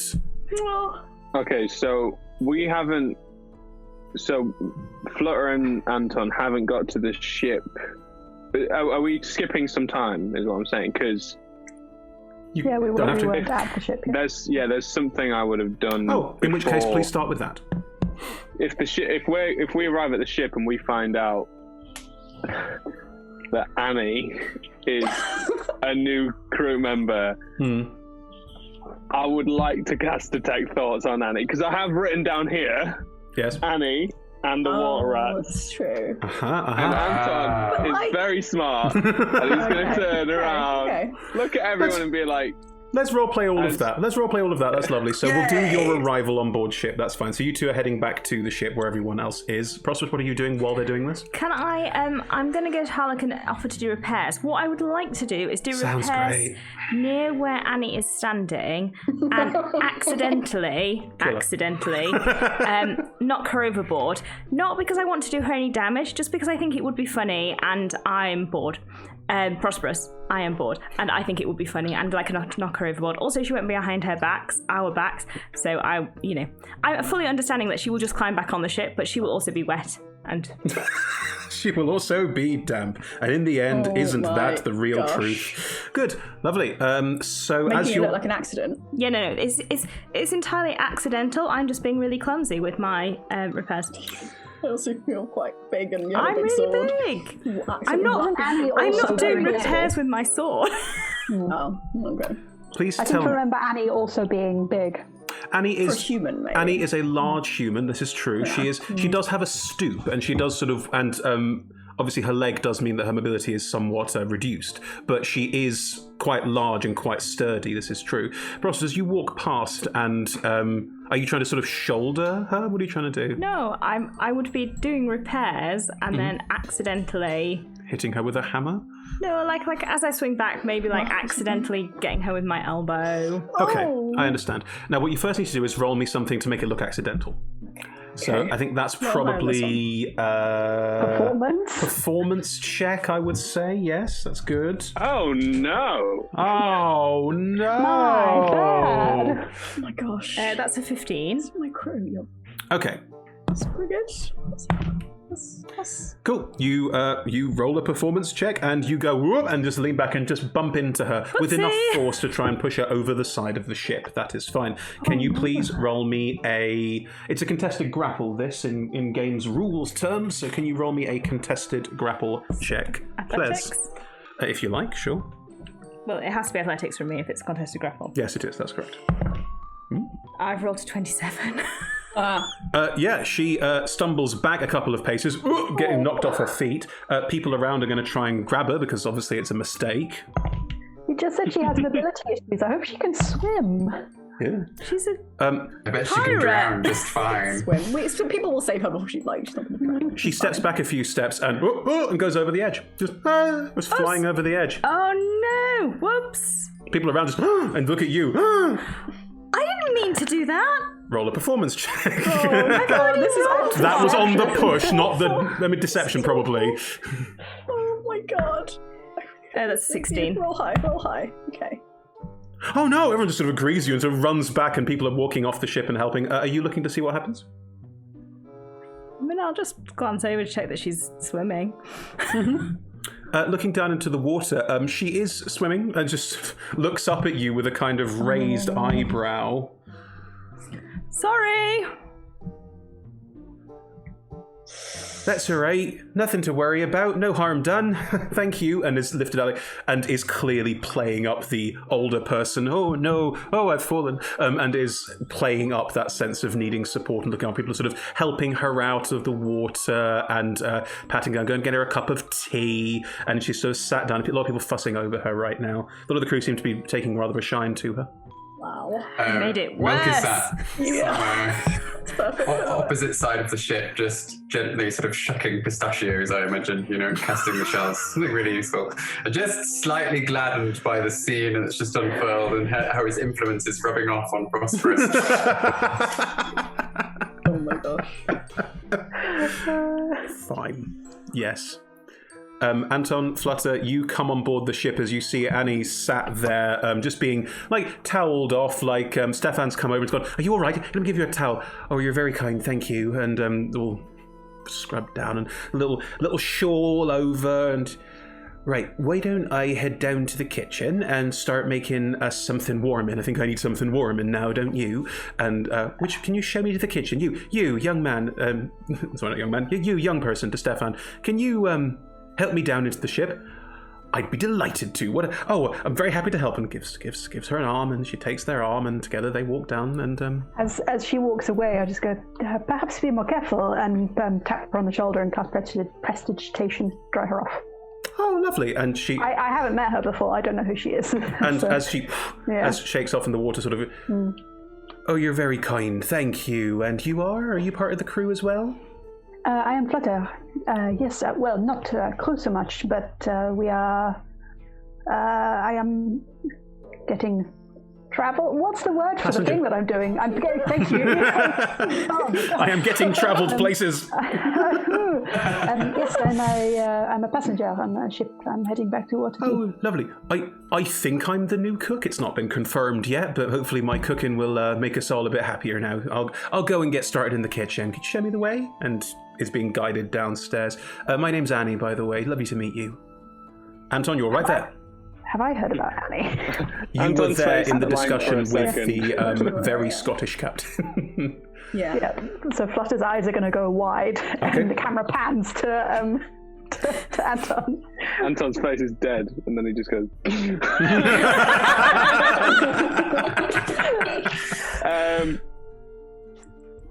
I am going to cast Detect Thoughts. Let me just mark that off. Are you trying to do so subtly? Well, she's not facing me, is she? Well, she is heading downstairs.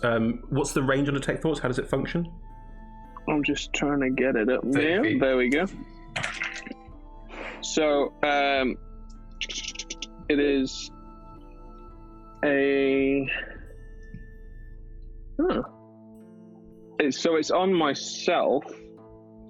And then I can, Red's right, it's 30 feet within 30 feet of me, I can hear the thoughts of any creature. Mm-hmm. It's initially surface thoughts, but if I want to probe deeper, they've got to make a wisdom saving throw, and they know that I've done that. I understand. Are you visibly casting the spell, or are you waiting until she has turned around and has walked downstairs and wouldn't be able to see you casting a spell, and you can focus on her? 30 feet is still on the ship, so you'll be able to focus on her. I feel like within the time frame of him realizing, checking his notes, being like, Annie and the water rats, the ship is the rat queen, maybe she's the rat queen, and then he then he'd cast the spell. So I think she's got enough time to turn around and start hobbling away. Yeah, she will be. Doesn't hobble, still walks, but she is walking downstairs with Stefan. And by the time that she has gone, you're able to cast your spell and just generally get surface thoughts. Prosperous. I'm Everything gonna- is bad. How did she turn it that way? It's just bad. I dislike her.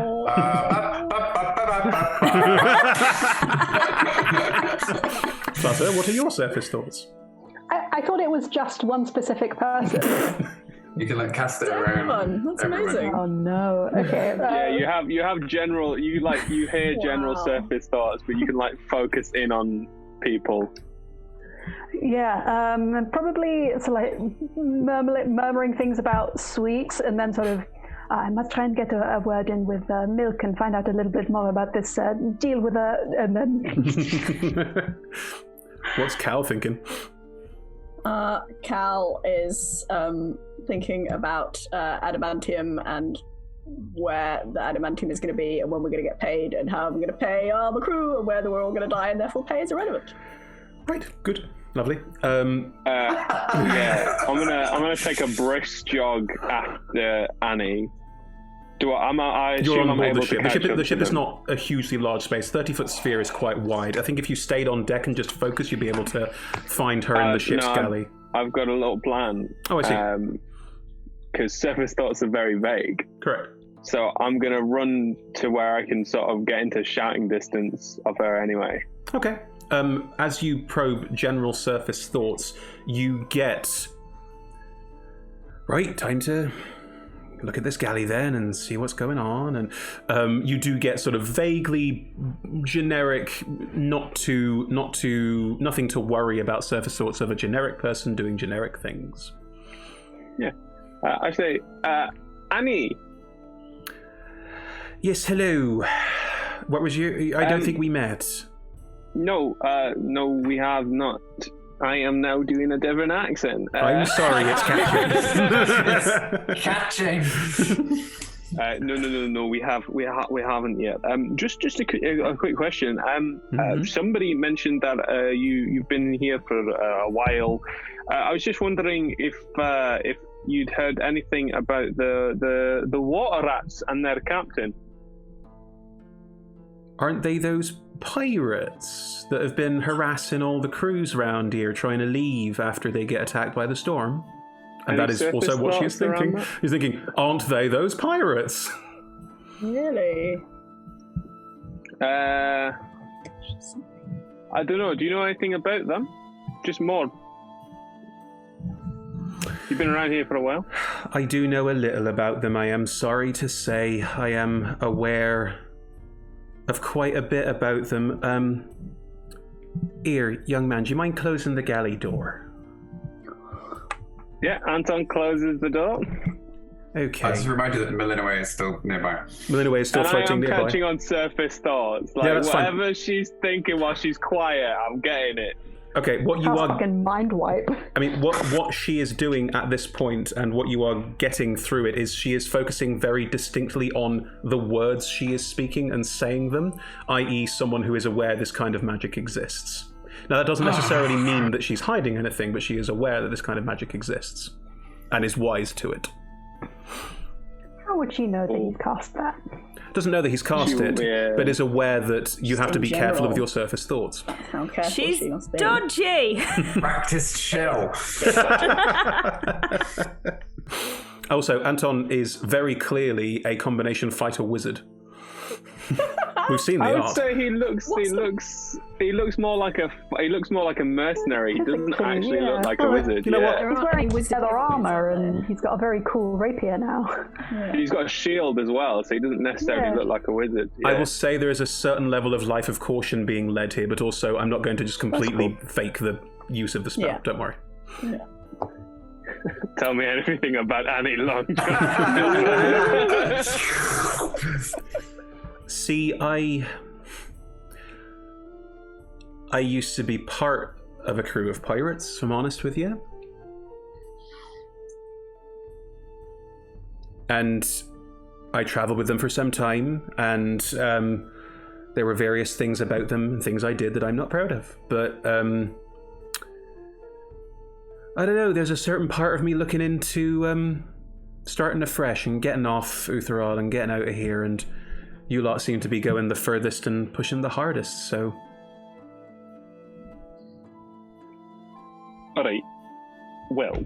I'm rolling a deception check. It's up to you what you do with that information. Well, that was a 5 for insight. Yeah! Even with reading her mind, you can tell in her mind that this is a very carefully presented story, and because you can read her mind, there are parts of this that she is sliding over and she's being economical with the truth. In that case, you wouldn't mind telling me who you used to run with? Well, you mentioned the water rats, didn't you? I did. Well, the water rats are my old crew. Alright. And do you know what their captain was called? Also called Annie. I know. I can see where you're coming from. There's not a lot I can say now, is there? Anton's gonna probe now.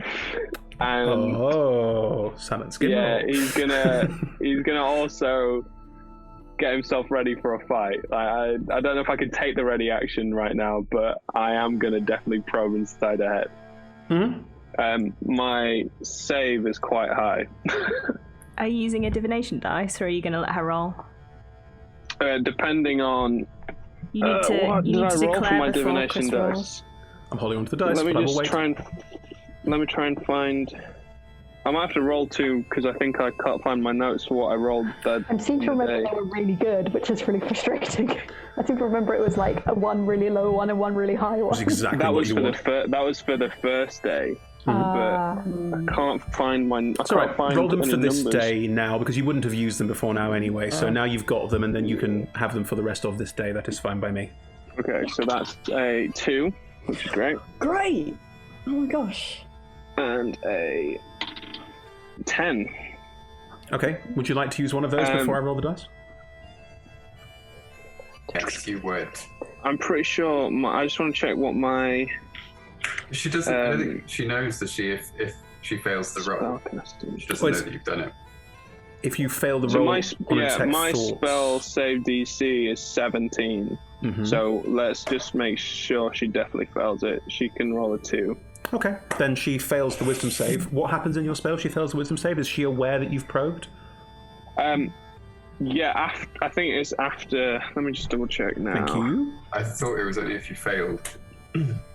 No, I think it's if you succeed. So you initially learn surface thoughts. If you probe deeper, must make a wisdom. Mm-hmm. Oh, I thought it'd be a car. Never mind. Should have taken the 10, because if it's a wisdom, she might not have been that wise. Anyway, if it fails, you get insight into its reasoning, its emotional state, something that looms large in its mind, just such as something it worries over, loves, or hates. If it succeeds, the spell ends. Either way, the target knows that you're probing into its mind. Unless I shift my attention to another creature's thoughts, the creature can use its action on its turn to make an intelligence check contested by your intelligence check. If it succeeds, the spell ends. So basically, after this, it'll keep getting chances to let me out of her mind. As you probe deeper and she becomes aware that you are probing deeper, you get not only that she was a pirate, but also that she used to be part of the cult on this island, the Kraken cult. A figure of some authority and renown, like reached quite a high status within all of that, so a lot more to her past, but that her allegiance has shifted recently and she's found something new to worship, and you get like almost an image in your mind of just a wall of water rushing towards you and an almost coiled watery snake-like body writhing through it as it sort of in your mind's eye reaches out and snaps at you, and then suddenly you're back in the room, both in the same room, and you've seen into her mind and she's seen into yours, and she just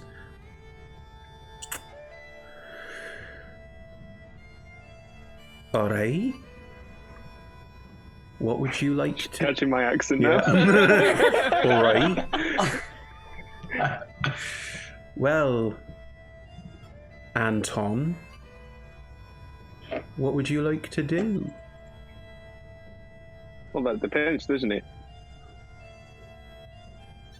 What are your intentions? I'm still probing, so whatever thought she's having. Yeah, I'm going to allow an she's not intelligence check resisting. on this one. Cool. contest I'll roll. Yeah, 21. She's got to beat. That one. Is it a saving throw? No, it's just an intelligence check. I think it's still 21. She's got to beat. It's in that one. Yeah, she doesn't. Yeah, it's very much a the shock of being found out so quickly and so effectively really throws her, and yeah, she has plans for this crew. Yeah, the pirates that she works with are going to catch the ship on the way out. It's what they do, and she works as the inside person and sabotages, make sure they get on board and that powerful people are incapacitated before the time as it arises. You also know, because that one, I'm just going to give you all of this, she has placed a lot of people on board this crew, new people that have been hired because of the loss of people, and she has connections within all of the harbour and can thus work out how to put people on board ship. She often has a crew of about 5 or 10 on board ship to help her out in situations like this as well. And on this ship currently there are another 7 people who work for her, and you can see them, you can see who's working for her. You also get a very unnerving look beneath the surface, this strange watery thing again, and it's not just that she found something new to worship. It's that this new thing, its designs are not so much as with the Kraken that she used to worship, which was more about subtle, sly control. Its goal is to harm humanity for what humanity did to it, and you get another vague glimpse of this Obsidian City.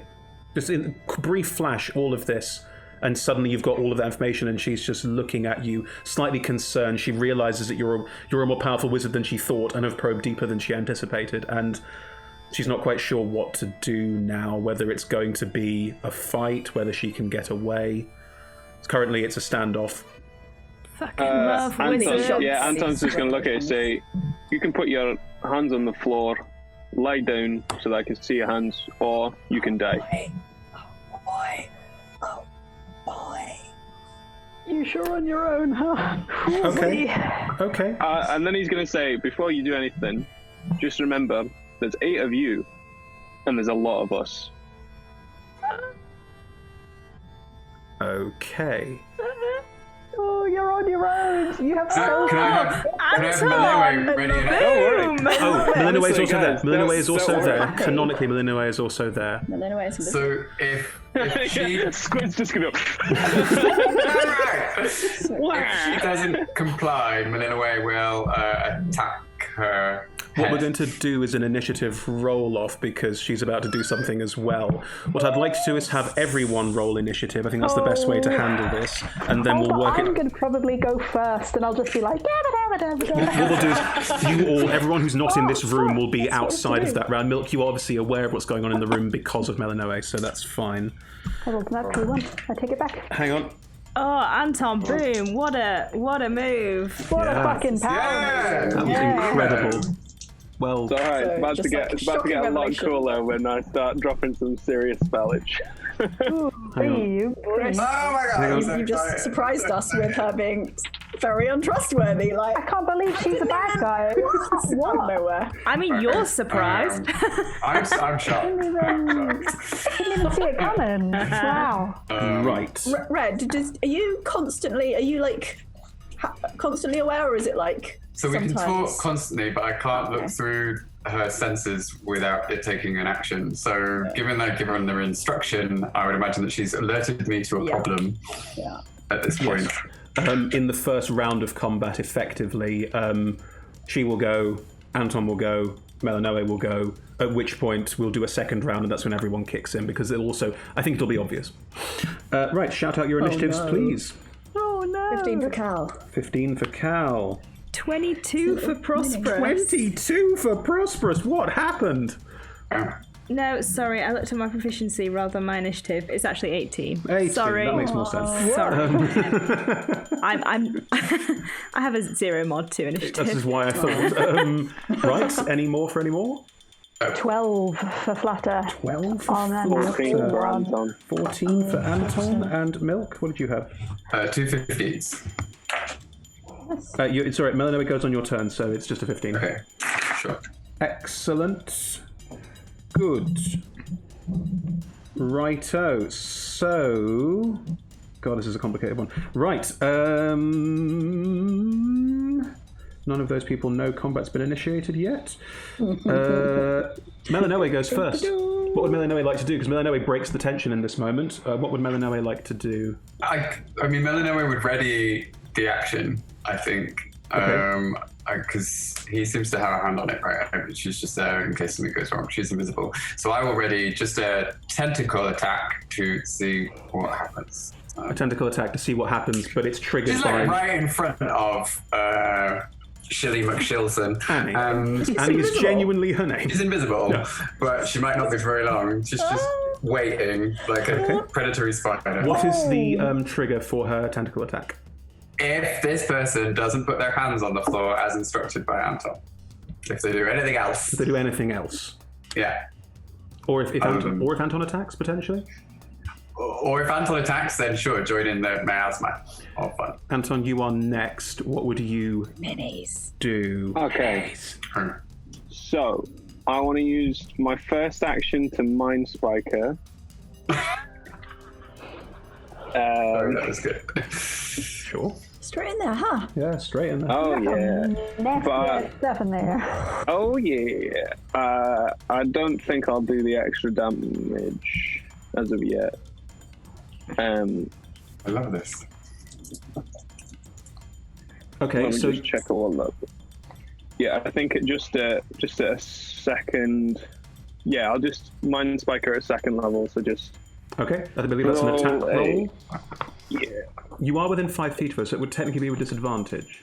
So wisdom save. Well, Oh, is it a save? I am gonna move. Wisdom Move save. back. If you move back, just you would reading incur an it. attack of opportunity. Are you sure you want to do that? It's a wisdom save. It's not an attack roll. No. I thought Mind Spike was an Mind attack roll. Spike. I'm reading it. Oh, so the lovely. target must Okay. make a wisdom save. I'll just make a wisdom save. Apologies, thought it was an attack roll. Wisdom save. Brilliant. So yeah, gotta be at 17 again. Does not beat a 17. Ooh. 3d8.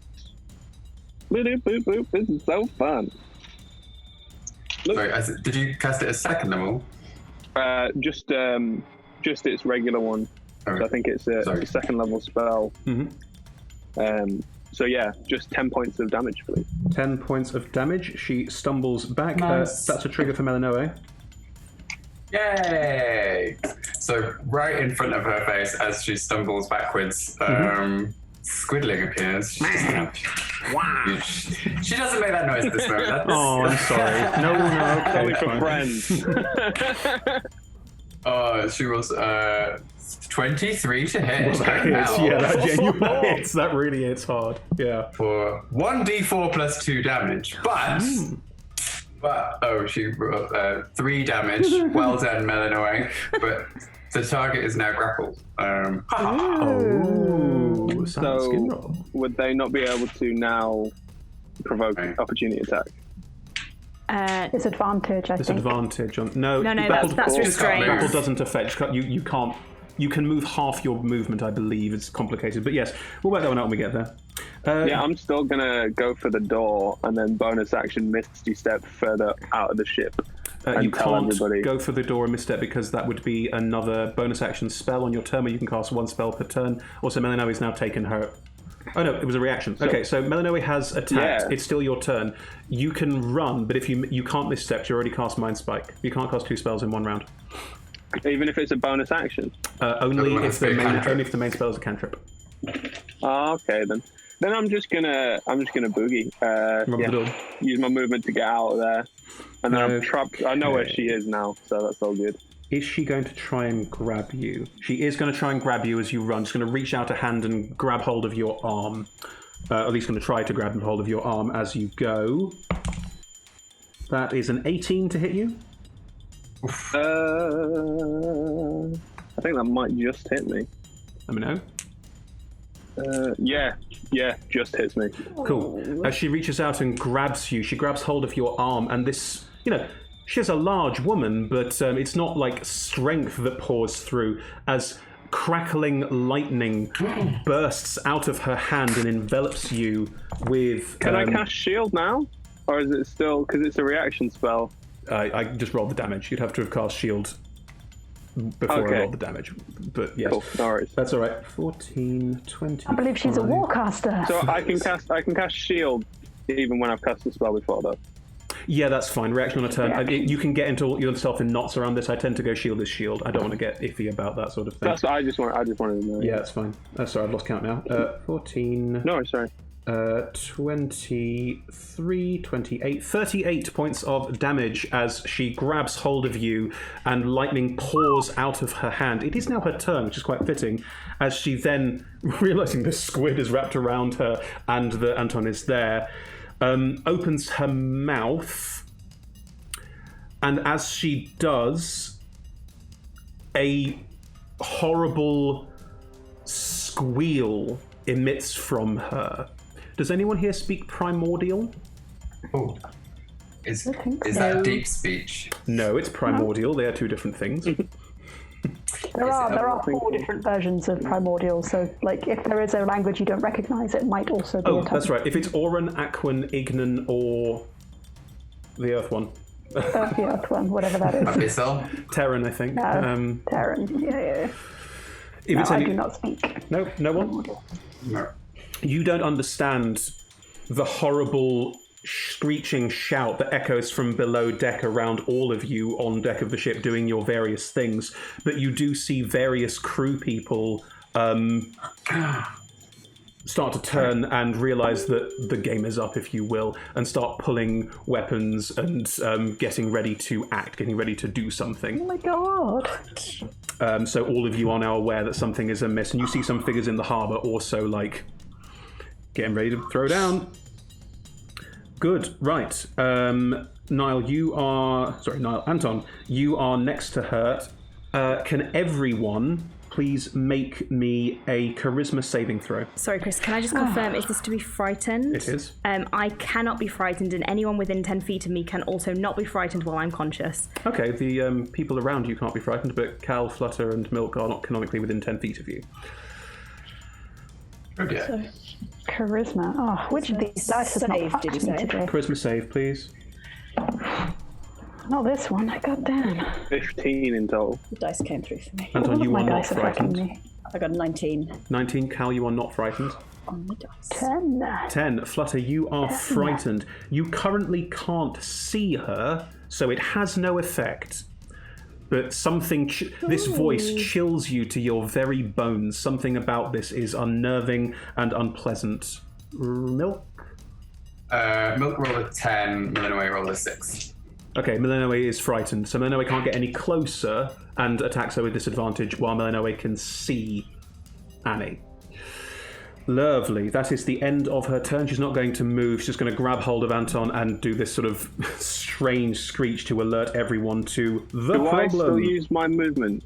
Because even though she hits me, do I still get to use my movement to get out of that? No, because... Oh, hang on. Attacks of opportunity. Yes, you do still get to run. She grabbed hold of you and the lightning shocked you, but it wasn't a grapple, so you can still go, yes. So yeah, you have I would like run to have out gone out and started of it. shouting. That's fine, you can. Lovely. In which case, Prosperous, it is your turn. You can see around you that this horrible, strange, almost wet shriek that has come out of this, has come from below deck, and there are people around you who are pulling weapons. There's 7 on board ship and another couple off board ship as well on the docks. You count in total for about 15 people out to get you. But there's also something shrieking down below. Correct, yes. And can I see that Flutter and Milk look potentially frightened? I think both Flutter and Milk probably look quite perturbed. I mean, everyone looks quite perturbed by this. There's no mechanical effect because none of them can see Annie at the moment. And if I move, does my aura end the frightened effect on people? I don't know. What does it say under your aura? Does it end the effect or does it people can't be frightened. It's not that clear. While you're conscious, you and friendly creatures within 10 feet cannot be frightened. Right, well, what we did in the last campaign was that if someone passes through your effect, the frightened effect ends and they are no longer frightened. Yeah.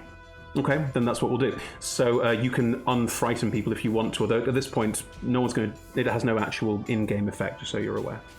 Yeah. How would I be able to get to where Anton is shouting from? You would, if you dashed and ran below deck and rolled me a check to remember what the ship's insides is like to try and work out where to go, I would say if you dashed, you could get there, yes. Oh no, screw that. I'm just going to start hitting the things up here. Okay. Do they just look like normal members of the crew? Members of the crew, they're just turning around with a there's a kind of the jig is up vibe, and some of them are pulling out weapons. Some of them are moving their hands through arcane passes. Oh, so they're actually starting to make aggressive actions? Yes. Oh, great. I'm going to go for one of the wizards, please. Sure. There is one nearby on deck of the ship. If I can move to that person without taking an attack of opportunity via Flutter and Milk. So you can do a sort of quick lap to get both. I mean, what you can do is, what I would say to make this easier is if you step forward, you will affect Flutter and Milk, and they will be outside of the frightened effect, and you're also in direct melee with this wizard. Let's not go too complex on this. Grand, thank you. I will hit it twice. Make me some attack rolls. That is a... Oh, sorry, my thing is not right. Oh. That is a... what's 3 plus 8? What's 3 plus 8? 11. 11 total. Yeah. Does not hit. And, as you strike out with the sword, a strange shimmer looks like mage armor blocks your hit. And a 20 non-natural. Well, that hits. Yes. Grand. I will... I don't have that many spells. Mm-hmm. I'm not going to smite. I'm just going to hit them. Okay. You're going to put the Prosperous Mini up, Chris? Yes, I am. Sorry, I was doing 1,000 things at once. That is 14 points of damage. 14 points of damage. You strike out, and this figure goes flying to one side. The massive hit, knocking them off their feet. Story-wise, not in game terms, and they are this heavy hit as you stand between Flutter and Milk. And Flutter and Milk, you both realise that there are people around you, and this fear chilling you to your bone isn't having any effect on you right now because you can't see what you're afraid of. But no, I've ended it. I ran past them. And now it is ended as Prosperous stands in front of you. This aura of might and enthusiasm and energy just blasting out the cobwebs very quickly, and they sense this might be a problem. Cal, what would you like to do? I would like to draw my cutlass and move towards one of the people who looks like they're a magic user, look like they're trying to cast something. Yep. I would like to bonus action insightful fighting. Yep, no problem. Go out and see what they're doing. They have to make a deception check, and I'll make an insight check. Okay. Oh, they're not very good at being... Yeah, it's a 7. 11. Yeah. Didn't roll high. Don't forget your insight check is affected by your ability. Oh yeah, that counts as that. It does, yes. Yeah. So you have a minimum roll. Yeah. And then I am going to swing at their legs with the cutlass.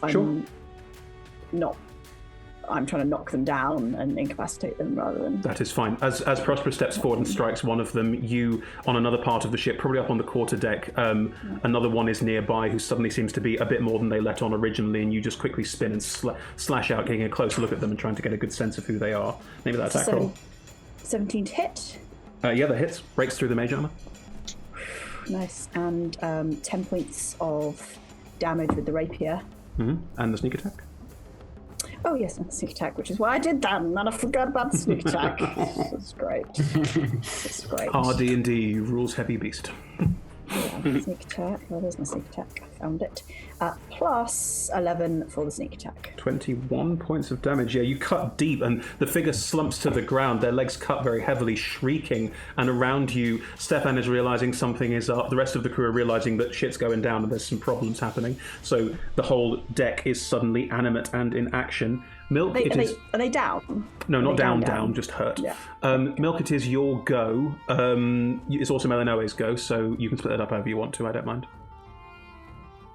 Okay, I'll do me first. So I will just run across the deck a little, just trying to put all of the people who I don't know who are being aggressive apparently within 60 feet of me, which You is can do that. doable. Yes, Yeah. that's fine. Yeah. Then if they could all make wisdom saves, please, against All of them? 17.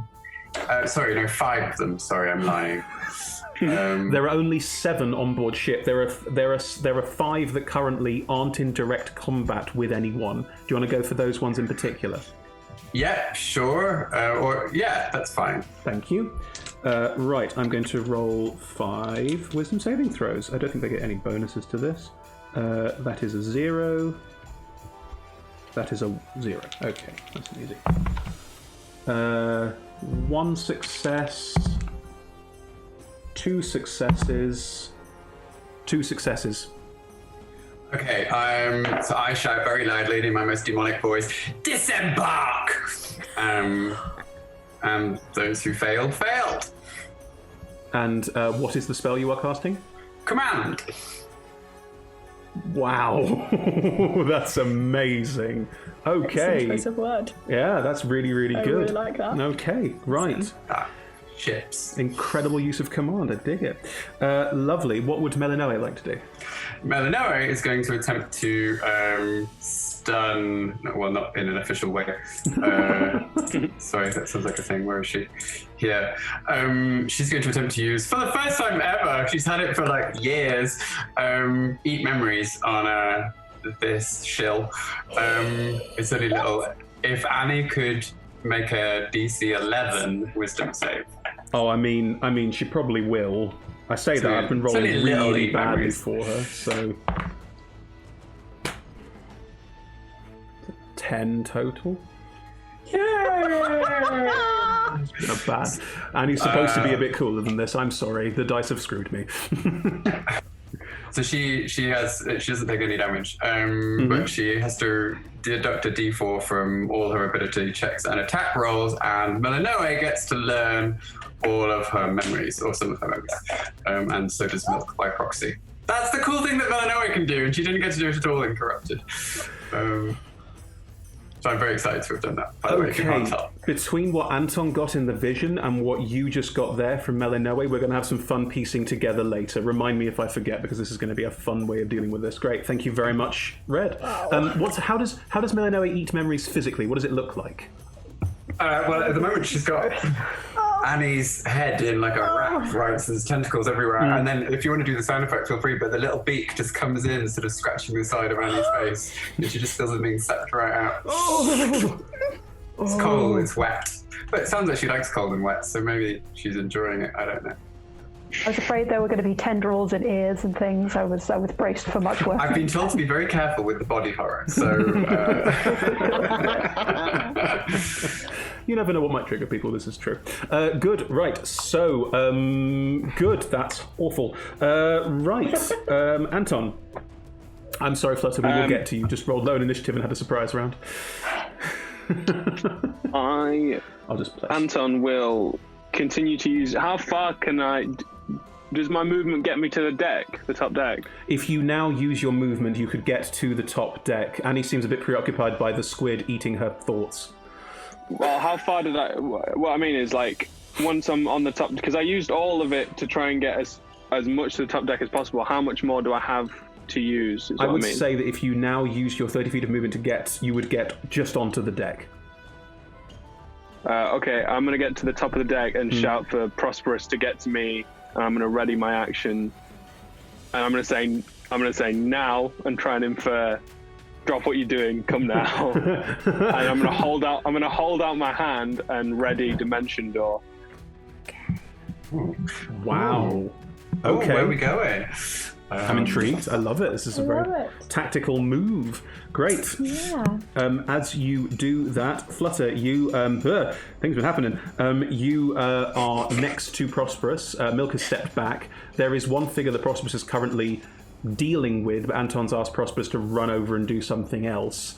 There are 3 figures that were moving to do whatever they were going to do, and are now looking at Milk, and sort of you can tell that there's the beginnings of psychic suggestion. Milk is a caster, you've seen this happen. They're probably going to be doing something. He said disembark. They're probably going to disembark.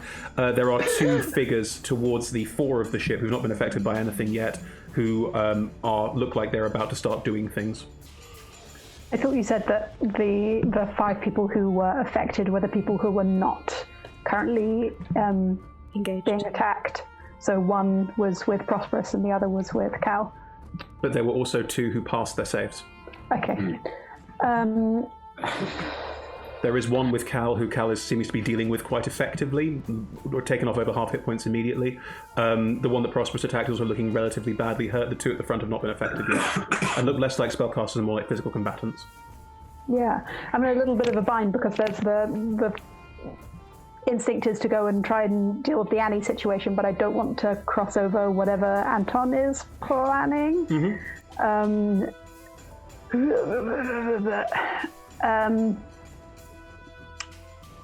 I think what Flutter will do is, if Anton has called for Prosperous, is that Flutter is going to try to slide sort of almost as if between Prosperous and the person that P is fighting at the minute, so that if P disengages, the person that Prosperous is fighting will be engaged with Flutter. Yeah, cool. And it's just going to sort of like very like Inigo Montoya, like fencing with this person. Like it doesn't look like Flutter is really. Yeah, but Flutter is not really trying to hurt this person. Like, I see. If Flutter takes out all their hit points, Flutter is absolutely not trying to kill this person. It will knock them out, will convince them to piss off. Like, but it's so thoroughly just doing distract. Okay, like, no problem. Make that attack roll for me as you slide to the left. That is an 18 on the dice. Yeah, that hits. Yeah. And the idea that you're there and I'm like, oh god, no, sword, get the sword out of the way. Oh god.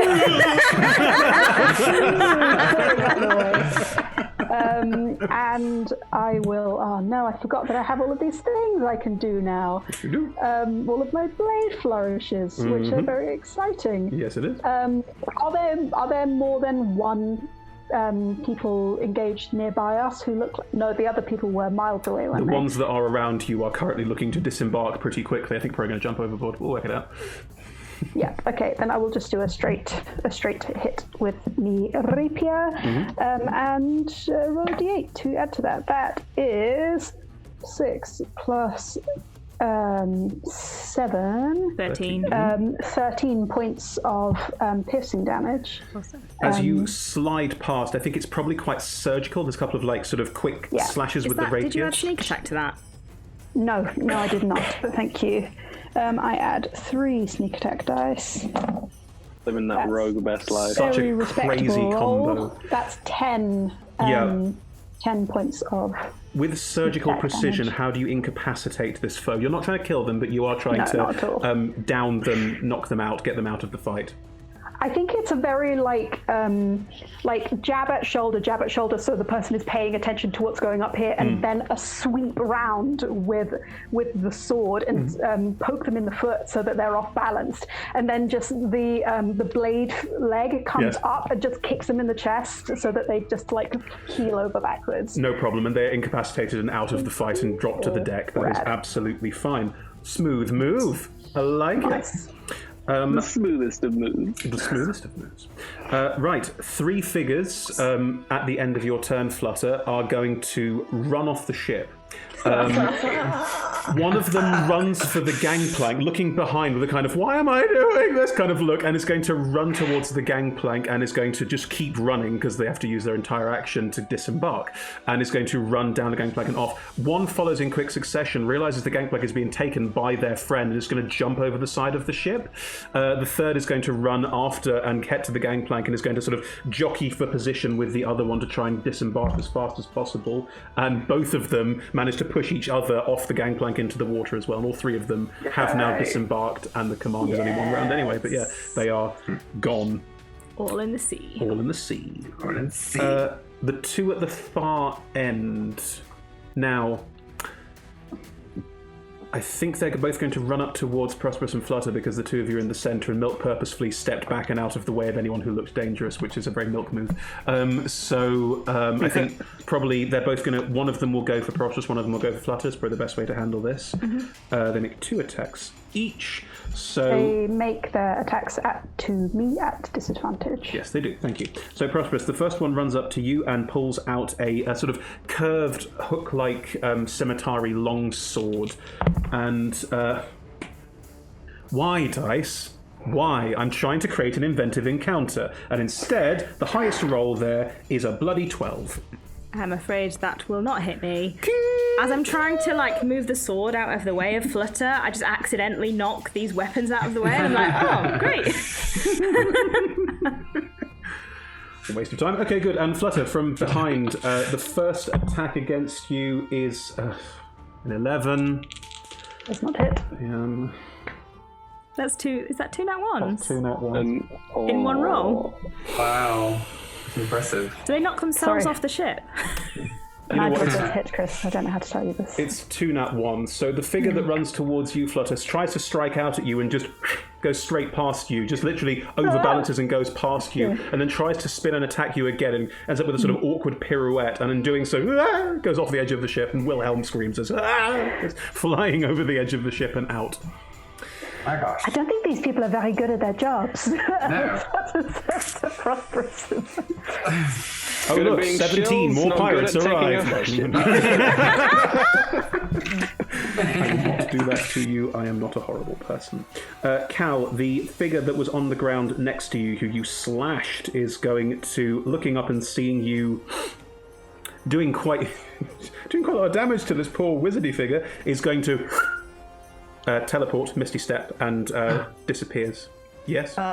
Mage Slayer reaction, if they're casting a spell, I get 1 more melee attack as they... Go for it. Get him! I presume... Do I get sneak attack if because I've incited them? Yeah, you do. You get sneak attack every time you attack someone. It's once per turn, not once per round. Oh! Got a natural 1 on the roll to hit. That is a shame. No, it's a 1. A 1 is a 1, I'm afraid. So as you strike out and try and hit this person, seeing they're casting a spell and you particularly good at dealing with nasty wizard types, strike out, but they manage to teleport just in the nick of time before your strike, and you just cut through and hit the deck as they reappear on the side of the dock and are now running and gesturing to their friends to run. And there are a couple other figures on the docks who are running with them, and everyone is getting the hell out of here. Meanwhile, in the galley, Annie is going to... In the galley with Annie? What was that accent? Welsh, isn't it? In the galley with Annie. In the galley with Annie. I didn't think about Welsh for Annie, but no. Annie is going to... Yeah. Annie is going to try and grab Melanoe and do the same grabbing Thunderhand. It's not called Thunderhand. Just quickly. It's minus a d4, right, Red? Yes. Thank you. 17 to hit? That would hit. Okay, it's 5d10. I'm guessing that'll probably... She has 10 hit points. I could not gake it. I could roll 1s on all of these. Let's be fair about All it. 1s and 2s. Yeah. And one of those is a 10, so... 15, Okay. 21... Yeah. Annie just reaches out and grabs Melanoe and... Oh. And now you have no idea what's going on in the galley. That's true, and I'm angry. And I'm angry. More importantly. Cool. Hang on, just checking what I want to do. I can do. Yes, good. Right, Oh, good. she's just gonna teleport. She's going to summon a kraken. It's going to be awesome. Yeah, I was going to say there's worse things for her to do than leave. Prosperous, it's your go. I'm gonna... We're going to get there first. Do I have to... Go for it. She gets to remake the wisdom roll at the end of her turn. For the eat memories? Mm-hmm. Oh, to lose that. Sorry, thank you. D4. Nah, shit. I'm not having luck with dice rolls. I'm going to go to Anton, obviously. You will get tax opportunity from the pirate. 1. Yeah, no, it's fine. Go for it. Attack me. Prosperous. Me, pirate. I've got 94 hit points. Prosperous can take a hit. I mean, I feel like I shouldn't now because I'm going to. Right, so you get a 14 to hit you. No, Macy's 19. Off I go. Boom, boom, boom. Anton. I assume that I don't have to dash to get to Anton. No. I reach out to high five you. Yeah, as soon as she touches my glittering hand, we're gonna teleport using Dimension Door straight back to where exactly Annie is because I've got a location in my head. Mind Spike. Clever. Prosperous, you appear in the galley and you can see that the galley is below the waterline. I described this as being below the waterline. As you reappear there, a figure, you recognize it as Annie, a figure is moving around, heading towards the door as you appear in the doorway with Anton right in front of her. And she looks at you and looks... Can Anton say kill the shill? I'm going to hit her twice. I have 3 spells remaining. Mm-hmm. Can I please cast? Don't just kill her. We've got questions to ask. I can also not kill people with my hits, Grace. This is true. Kill the shill. Kill the shill. Kill the shill. Only because it rhymes. Incapacitate the... No. Yeah, I was trying to do that. Doesn't work. Not worth it. Kill her. I don't think there are any extra smites that I want to cast because... Good. That's good news. Because they'll do things that I don't especially want to do. I will... Unless... What does Frighten do? Sorry. It's alright. Disadvantage.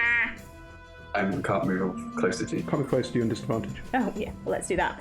I shall cast Wrathful Smite Great. as a bonus action. Right. And then I'm going to try and hit twice. Okay. Why, dice? Why? That's a 15. Hits. And an 18. Hits. And I will second level smite on the first one and first level smite on the second one. Sure. That is all of my spells. I am out. Done. Yay, my superimposing villain. She needs to make a wisdom saving throw for the Wrathful Smite. That's probably a 2 as well.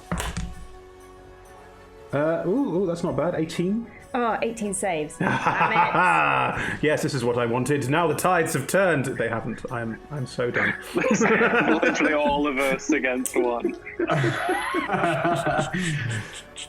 Right. Sorry. Here we go, dice. I get to roll those again. Stop rolling ones. Oh my god, go away. There we go.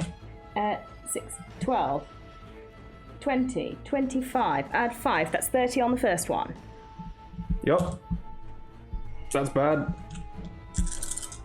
That was the first level smite. This is the second level smite. That's worse. 11, 17, 20, 25, 30 again. On the second level smite. She has 2 hit points. Wow. I can work with this. Campaign over. We can all go home. Yay! No, we all go before her, Chris. Sure. It's Cal's turn. Cal, you're on deck of the ship. You can see that most of these figures have now run off. There are still 2 pirates on deck of the ship, one currently in combat with Flutter, and the other one was in combat with Prosperous, who, with Anton, has just vanished.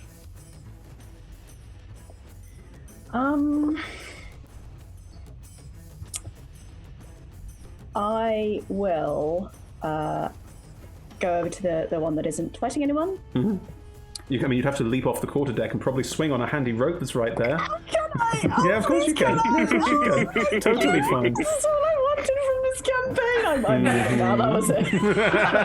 Whatever. You grab a rope and swing down, and to use a bonus action to insightful fight the figure before you hit them. Yes, so my insight check is... Oh, mine's poor. No luck today. None at all. Is 21. Yeah, that's a 5 on my dice, plus even that wouldn't be enough. So you you land in front of this pirate and you get a very clear sense of what they're planning on doing. What you get from your insider fighting, this pirate looks absolutely terrified. They thought this would be a lot better for them. It's worked a lot better in the past, but something about today feels like they've really had some terrible luck. They really feel like today's just not gone their way in ways they can't quite fully explain or understand.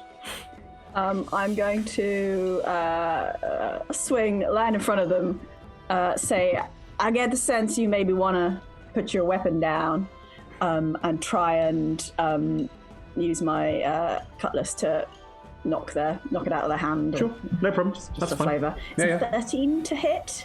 Ooh, your first strike does not hit. Oh, that's all I got. It's not first strike. Oh, sorry. Your strike does not hit. They are more of the sort of physical combatant, and they have slightly chunkier armor. Yeah, didn't roll high. But you land and you say that. That is perfectly valid. I'm going to allow that. And then I glare. Ooh. Captain Arnold does. Best. Great. Milk, you're still on deck. You can still see all of this happening. Is there anyone left on deck? There are 2 pirates. Two currently engaged with Flutter and with Cal on deck of the ship. Yes. Okay. Who, if anyone looks in the most trouble, not the pirates, the Ocelot. Everyone seems fine. Everyone seems absolutely fine. Like, nothing really touched them. Right. Like, Okay. nothing really touched them. Then I'm just trying to remember how that works. Sorry, I did a thing with my thing. Your thing, did you? Oh, yeah. I put repelling blast on my Eldritch Blast, didn't I? And I can't remember how far I can push people 10 with feet, it if I it think. hits them. 10 feet. 10 feet 10 feet per 15 feet. blasting. Okay, and I made my blast. I get 2. Okay, so I can. Is there anyone within 20 feet of the edge of the ship? I would say both, because the ship, as canonically described, the ship is not wide. 20 foot wide. Then I'm going to pick. Oh, are they both within 10 feet of the edge? They are, Then because I'll- that's the ship is only 20 foot wide. Right, so we'll take a pop shot at both of them then and see if we can push them over the edge. Go on, add insult to injury. This is how this goes. Rubbing salt in the wound. Yeah, very much so. Not good, I'm afraid. That was 14 and a, 17. The 17 hits, the 14 does not. So the 14 misses entirely and shoots by the sort of... has your Eldritch Blast changed since your patron has changed? It's more of that sort of slightly sticky thickness to it, but where does the repelling come in? I think it's got a lot more smoky. Like the sort of reality doesn't fall apart. I got just a D&D dice thing in my ears. Really scared me. It's becoming more like cigar smoke, I think, as it flies across. So how does it repel them? How does it push them back? Like insultingly somehow. I don't know. I hadn't thought about it. Like it just sort of slows down right as it gets near to them, and then just. Does it sort of fly forward and then almost like skip and go for the legs and like try and pinwheel them? I mean, sure, that sounds wonderful. Yeah. So the first one skips in and does that and just misses entirely because it's too sardonic for its own good. But the second suddenly spins and goes for a hit by, like sort of in the thigh waist area. What's the takes damage? 13 damage and is pushed 10 feet. One figure So ducks and the other just is doing a proper sort of like arms stretched out in a sort of starfish wide, just off the deck of the ship. And that's quite satisfying. Yeah, it's very That is good. quite satisfying. Yeah. But the other one is still there. Anton, you're with Prosperous. Annie is right there. Prosperous has done like 2 horrific cleaves. How are you swinging this giant sword in this very small galley space? Are you cutting holes in the ceiling? Are you fine with that? Whoops. Okay. So massive gouges out of the walls and ceiling as the gigantic sword just... And whenever it impacts, there's also this sort of burst of radiant energy around the wheat-style glyphs in it all the way down. And he just... Designed for Such an a really indoor. big jungle rather than this ship. But yes, Annie is stumbling back, looking horrifically badly hurt. Get her, Anton. What are their surface thoughts? What are Annie's surface thoughts? You get a sentence. She's not thinking carefully. She's not holding back. Technically, I've still probed her, haven't I? So Fine. she hasn't resisted it. Yeah, I just realised she hasn't resisted the The probe. sentence you get is the Leviathan will kill you all. Write this down as soon as you... I'm gonna look at her and I'm just gonna be like, I told you to surrender, and I told you what would happen if you didn't. And then my eyes flash blue as I told the dead, and She can't, unless she's got a +7 to her wisdom. I don't think a 10's going to beat my 17 save. It is Wow, not. dramatic. Are you killing her or are you knocking her out? I can't. We're told the dead it's necrotic damage. I allow in every situation that a player can choose to not kill someone and instead knock them out, no matter what the kind of damage is, because I don't like instant forced death. Well, It's up to you, he bud. did tell her what was gonna. He did tell her what was gonna happen. He said, "Surrender or die." Okay, it's your call. Then, Yeah. she can't fail it, and she's got 2 hit points, so you can't pass Yeah, it. 7 damage will do it. Yeah. As you Wow. toll the dead, she collapses back to the floor, very clearly out. Boom. And then he's gonna turn to Prosperous and be like, "Whose idea was it to let her on?"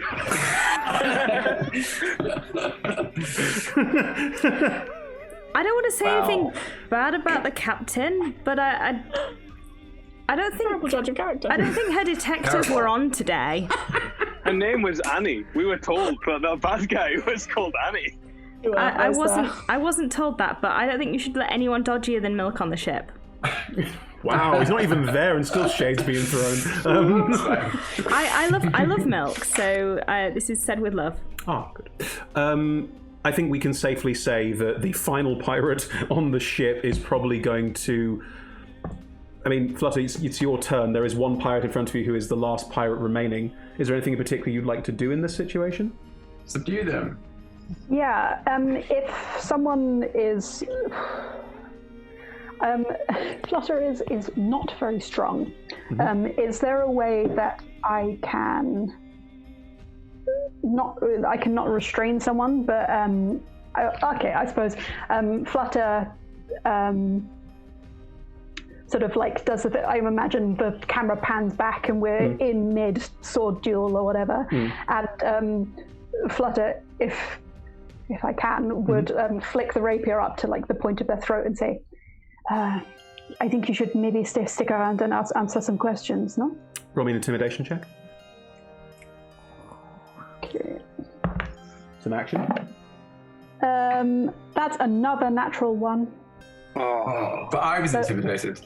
So that's a 9. That's a 9. It's a 1. Afraid of 1 is a 1. I've rolled like 3 natural ones today. Welcome to the club, Grace. This is my day too. I've tried every single one of my dice. These dice, they've been with me for a long time. They usually do really good things for me, Same with and me. I'm disappointed. My gold dice let me down today. It's a very rare day for me. Their dice let me down, man.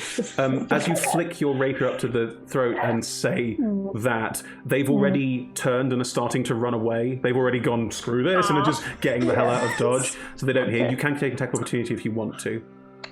I can't cast a spell as an attack of opportunity, can I? Because I do Only if not you had Warcaster.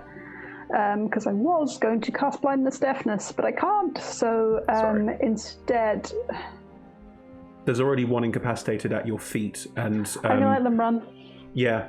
I'll let them run. Technically, Cal and well, Cal's in range for attack opportunity if you want to, but they're clearly heading for the side of the ship and going to dive off and just go. Yeah, given that I, tried to be more intimidating to the other one and it didn't work, I'm just going to sort of like not risk failing again, just being like, yeah. I wanted to let you go. I keep missing people. It's very embarrassing. So I'm just going to be like, yeah. Ah, face try your never saving. fail. Face your saving. Exactly. Lovely. I'll take this down. We're out of initiative. Bye, minis. I'll miss you. They'll be back.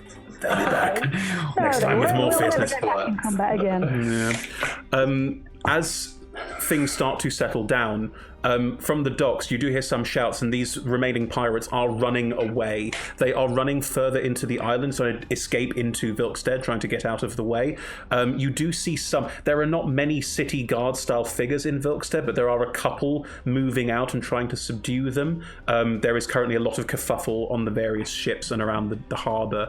As that happens, Anton, Prosper, are you heading back above deck, or are you staying below deck? I would like to check the body for what Okay. I will clues or anything I'll have on assist it. Anton. Okay.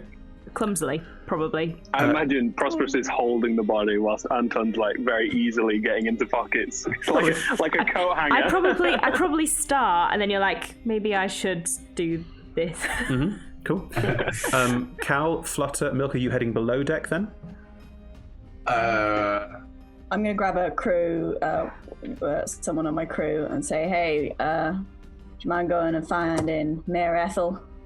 Ask if we can have a word. The unnamed crew person nods and runs off and is going to go and find the extra performer in this scene is going to go and run off and find Ethel. No problem. And head. Okay. Flutter, are you heading below deck as well? I will follow where the captain is. The captain is going. Milk, probably answer asking questions and what is going on? That seems to have come out of nowhere. Mm-hmm. I will chat and fill them in. Does it? Did you say that guards were coming towards us? Not to the ship. No, they're currently dealing with the pirates on the dock. No one's actually approached the ship yet. Okay. All right, great. Yeah, I will in that say to Flutter. Yeah, no, it was the shill that I clearly identified. Not throwing any aspersions, Captain, but just a note for the future. A shill, someone who's got a clearly subterfuge and agenda and stuff and evil, and that shouldn't be here. Was here. Killed Malinois, Captain. Dead. I mean, totally replaceable, but dead, Captain. It wounds me every time. I just want you to know that. Just a point for thinking. Come on, let's go clean up. I'm so sorry. I'm about your squid friend. We can we'll have a ceremony. I feel terrible about that. Well, you should, Captain. And if you see another one ever around, I want you to know that it's not the same one. It's never the same one. Roll a deception check. I would like to roll insight against Please do. Replaceable, as if you were gonna just get a new one. Wow. That is what that sounded like. There's my good roll. 23. Oh. Insight. Although my insight's pretty respectable, that's a 24. Oh. Flutter, it'll be the same space squid. This is where I get my good rolls. Cal? Are you This is rolling important. Are you rolling inside as well, Cal? No, Cal she feels really bad. And it's not even checking that. Fine. My passive insight's quite high, but not 23. So. Cool. It's just like a slide of yellow eyes over to Milk, and just one little catty eyebrow. Just. Aww. So Milk is doing his best to look like devastated right at this moment. I know, Captain, it is awful, but I feel as though we'll fight. And then he just eyes up and sees you. And, never mind. I'm sure it'll be. Let's not make a big thing out of it. Oh, no, it is a big deal. No, honestly, I wouldn't worry about it. So Perhaps we will all take a drink this evening and talk further. Good idea. There was an investigation roll requested on Annie's body. With advantage, as far as I With recall. advantage, correct. Okay, so okay.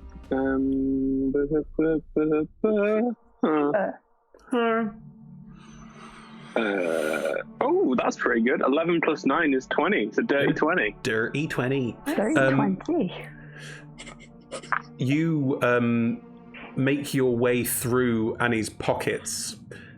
She's not carrying much of any value. There's not a huge amount on her. No weapon of any kind. What you do find in her pocket is a polished, smooth, stone. Almost looks like a pebble. It has a swirl symbol on it. And if you pick it up and look at it, that is... The reference you're making there is to an item in a home game that we're not playing here, so no, it's not that. Good grief.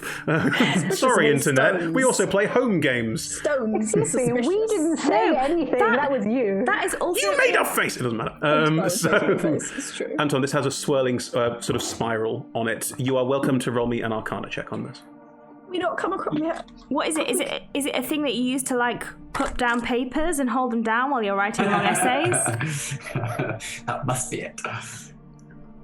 That's a 23. Unbelievable. Looking at Very smart. Yeah. Looking at it, the swirly design, that swirl that curls around it in that I try way. and boop it as if it's a button. Doesn't do anything. Good try. Anton, No, this... don't do that! I'm sorry. The swirling symbol on there is a symbol for... it's a symbol that you recognize for the elemental plane of water. It is a classic symbol used for that kind of symbology around elemental planes, and you don't recognize specificity here. It is more of a general, this has something to do with that, which is intriguing to you. You also recognize that it is made of a material that you recognize. It has that black obsidian-y thing to it as well that we've noticed before at various points so far. Oh, I've seen this before. It's like netherese. Can I have it? Anton, it's also a sending stone. Can I have it? Can I keep it? I like it. I can just mess around with it. Why not?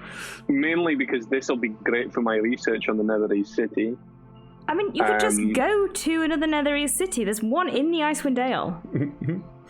I'm pretty sure that this city and the floating storm happen to be in the same location. This would be a way of communicating with that city. So Annie was worshipping a new god after the what I think was a kraken. Yeah, it was a kraken. Attacked this town. Actually, I'm quite sad about it because it means they've already killed the kraken, so there's probably not another kraken here. Well, good news for you. There's a thing called the Leviathan. You will arrive at this point. What's a Leviathan? Does not sound like good news. What? Is it really big? Does it require killing? Can I hit it with my sword? In regards to its size, I'm not sure. In regards to its telepathic mind link, it's a giant water snake. Can someone tell me exactly what is going on right here? We might have to kill a giant water snake. This is the best day. We're still going to need to find Kevin because there's no chef. Just...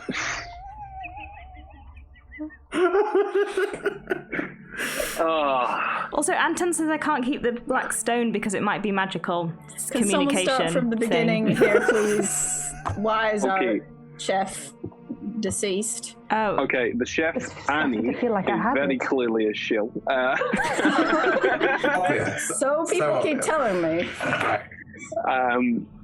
Yeah, I came downstairs and had a bit of a conversation with her in which I probed her mind, found out that she was in fact had ulterior motives and had a hidden crew upstairs. She then decided not to surrender, and that's when I brought Prosperous down to, I'm going to point to the body, and then she was following a creature called a Leviathan, and this is what she called it anyway. Her final words were that the Leviathan will kill us all. So we've got that to look forward to. Because when Melinoe eats memories, do you get them, or does Melinoe get them and then you have to get them from Melinoe later? We haven't done it before, whichever you think. I think it makes sense at this point that because when Melinoe eats memories, because you're an interrogator, that was your job before this point, and you use Melinoe for this particular skill set. You would have got those weird. I know. You would have got those weird. Yeah, sure. I mean, that's what happened. You would have got those weird psychic flashes from Melinoe when Melinoe grabbed hold of Annie.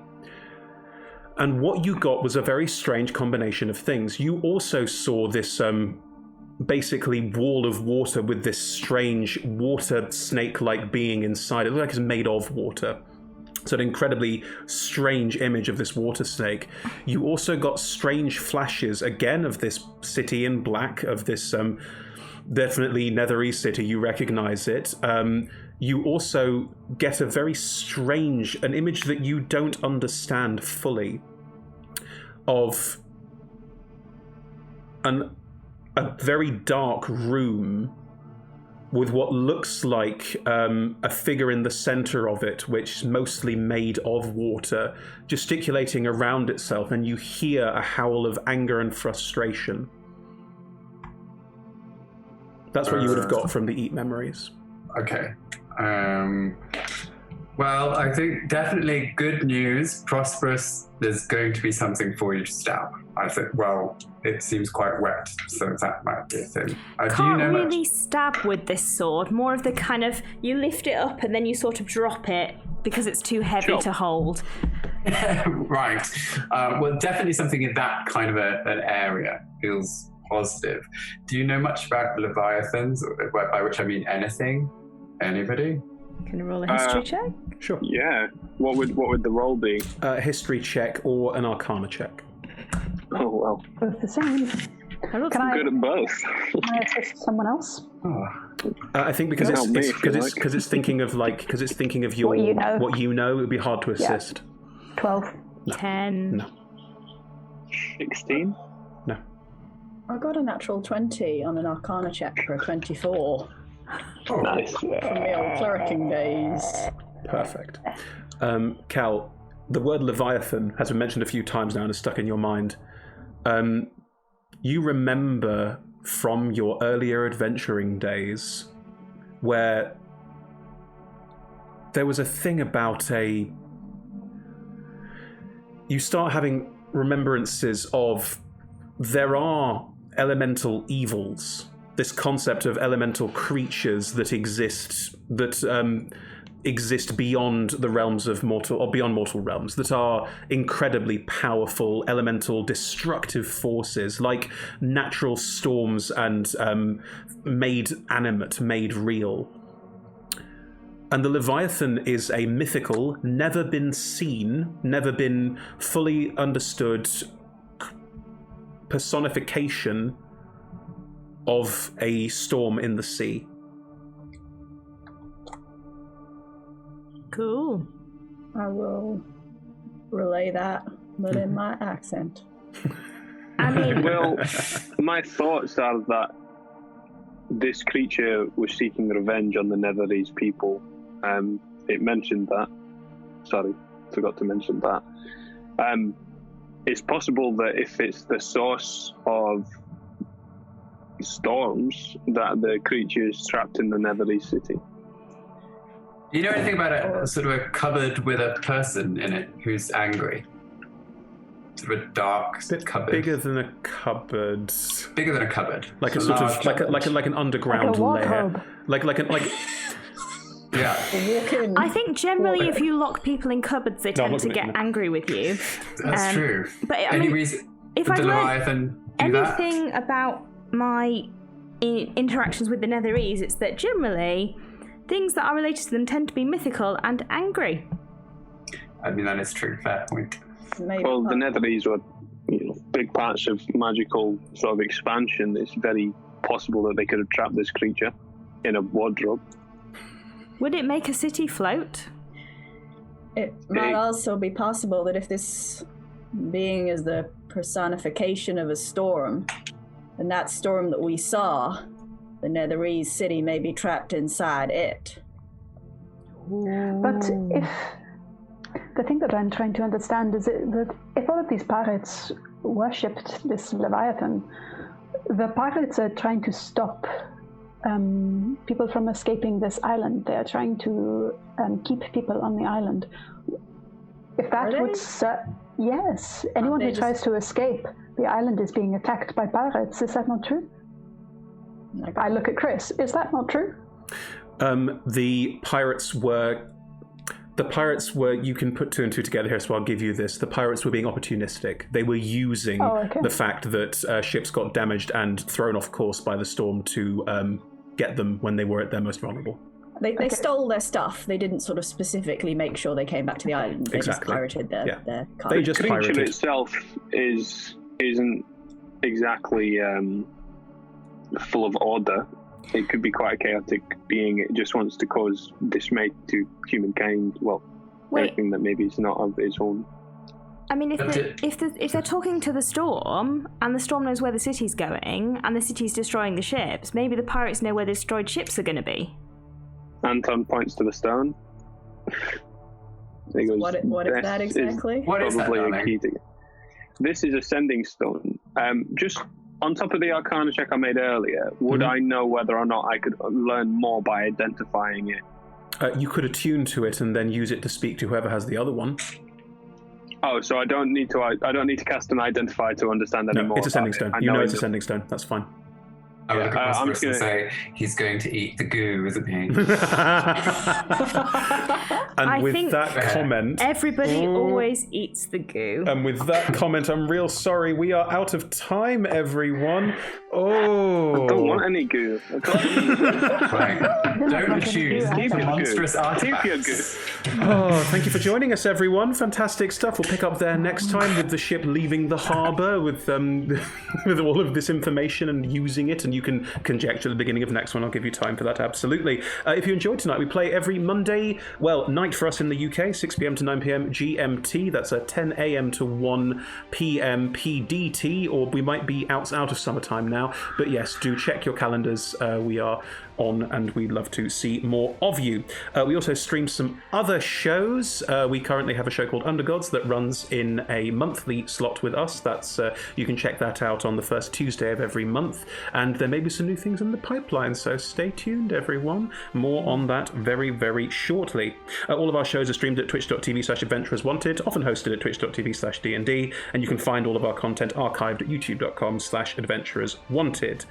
We're also on Patreon. That's patreon.com/adventurerswanted, where you can patronize us and gain access to insider information about what we do and help us make what we do at this point in time.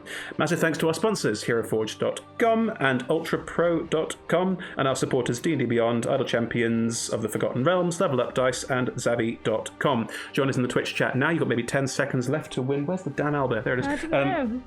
You've got 10 seconds to say something and be in with a chance to win this Owlbear. UK address holders only. Thank you. On social media, we are Entrance250 on Twitter. Everywhere else, we are Adventurers Wanted.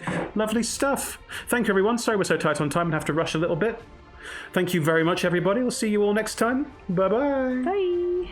I want an owlbear. Oh, no.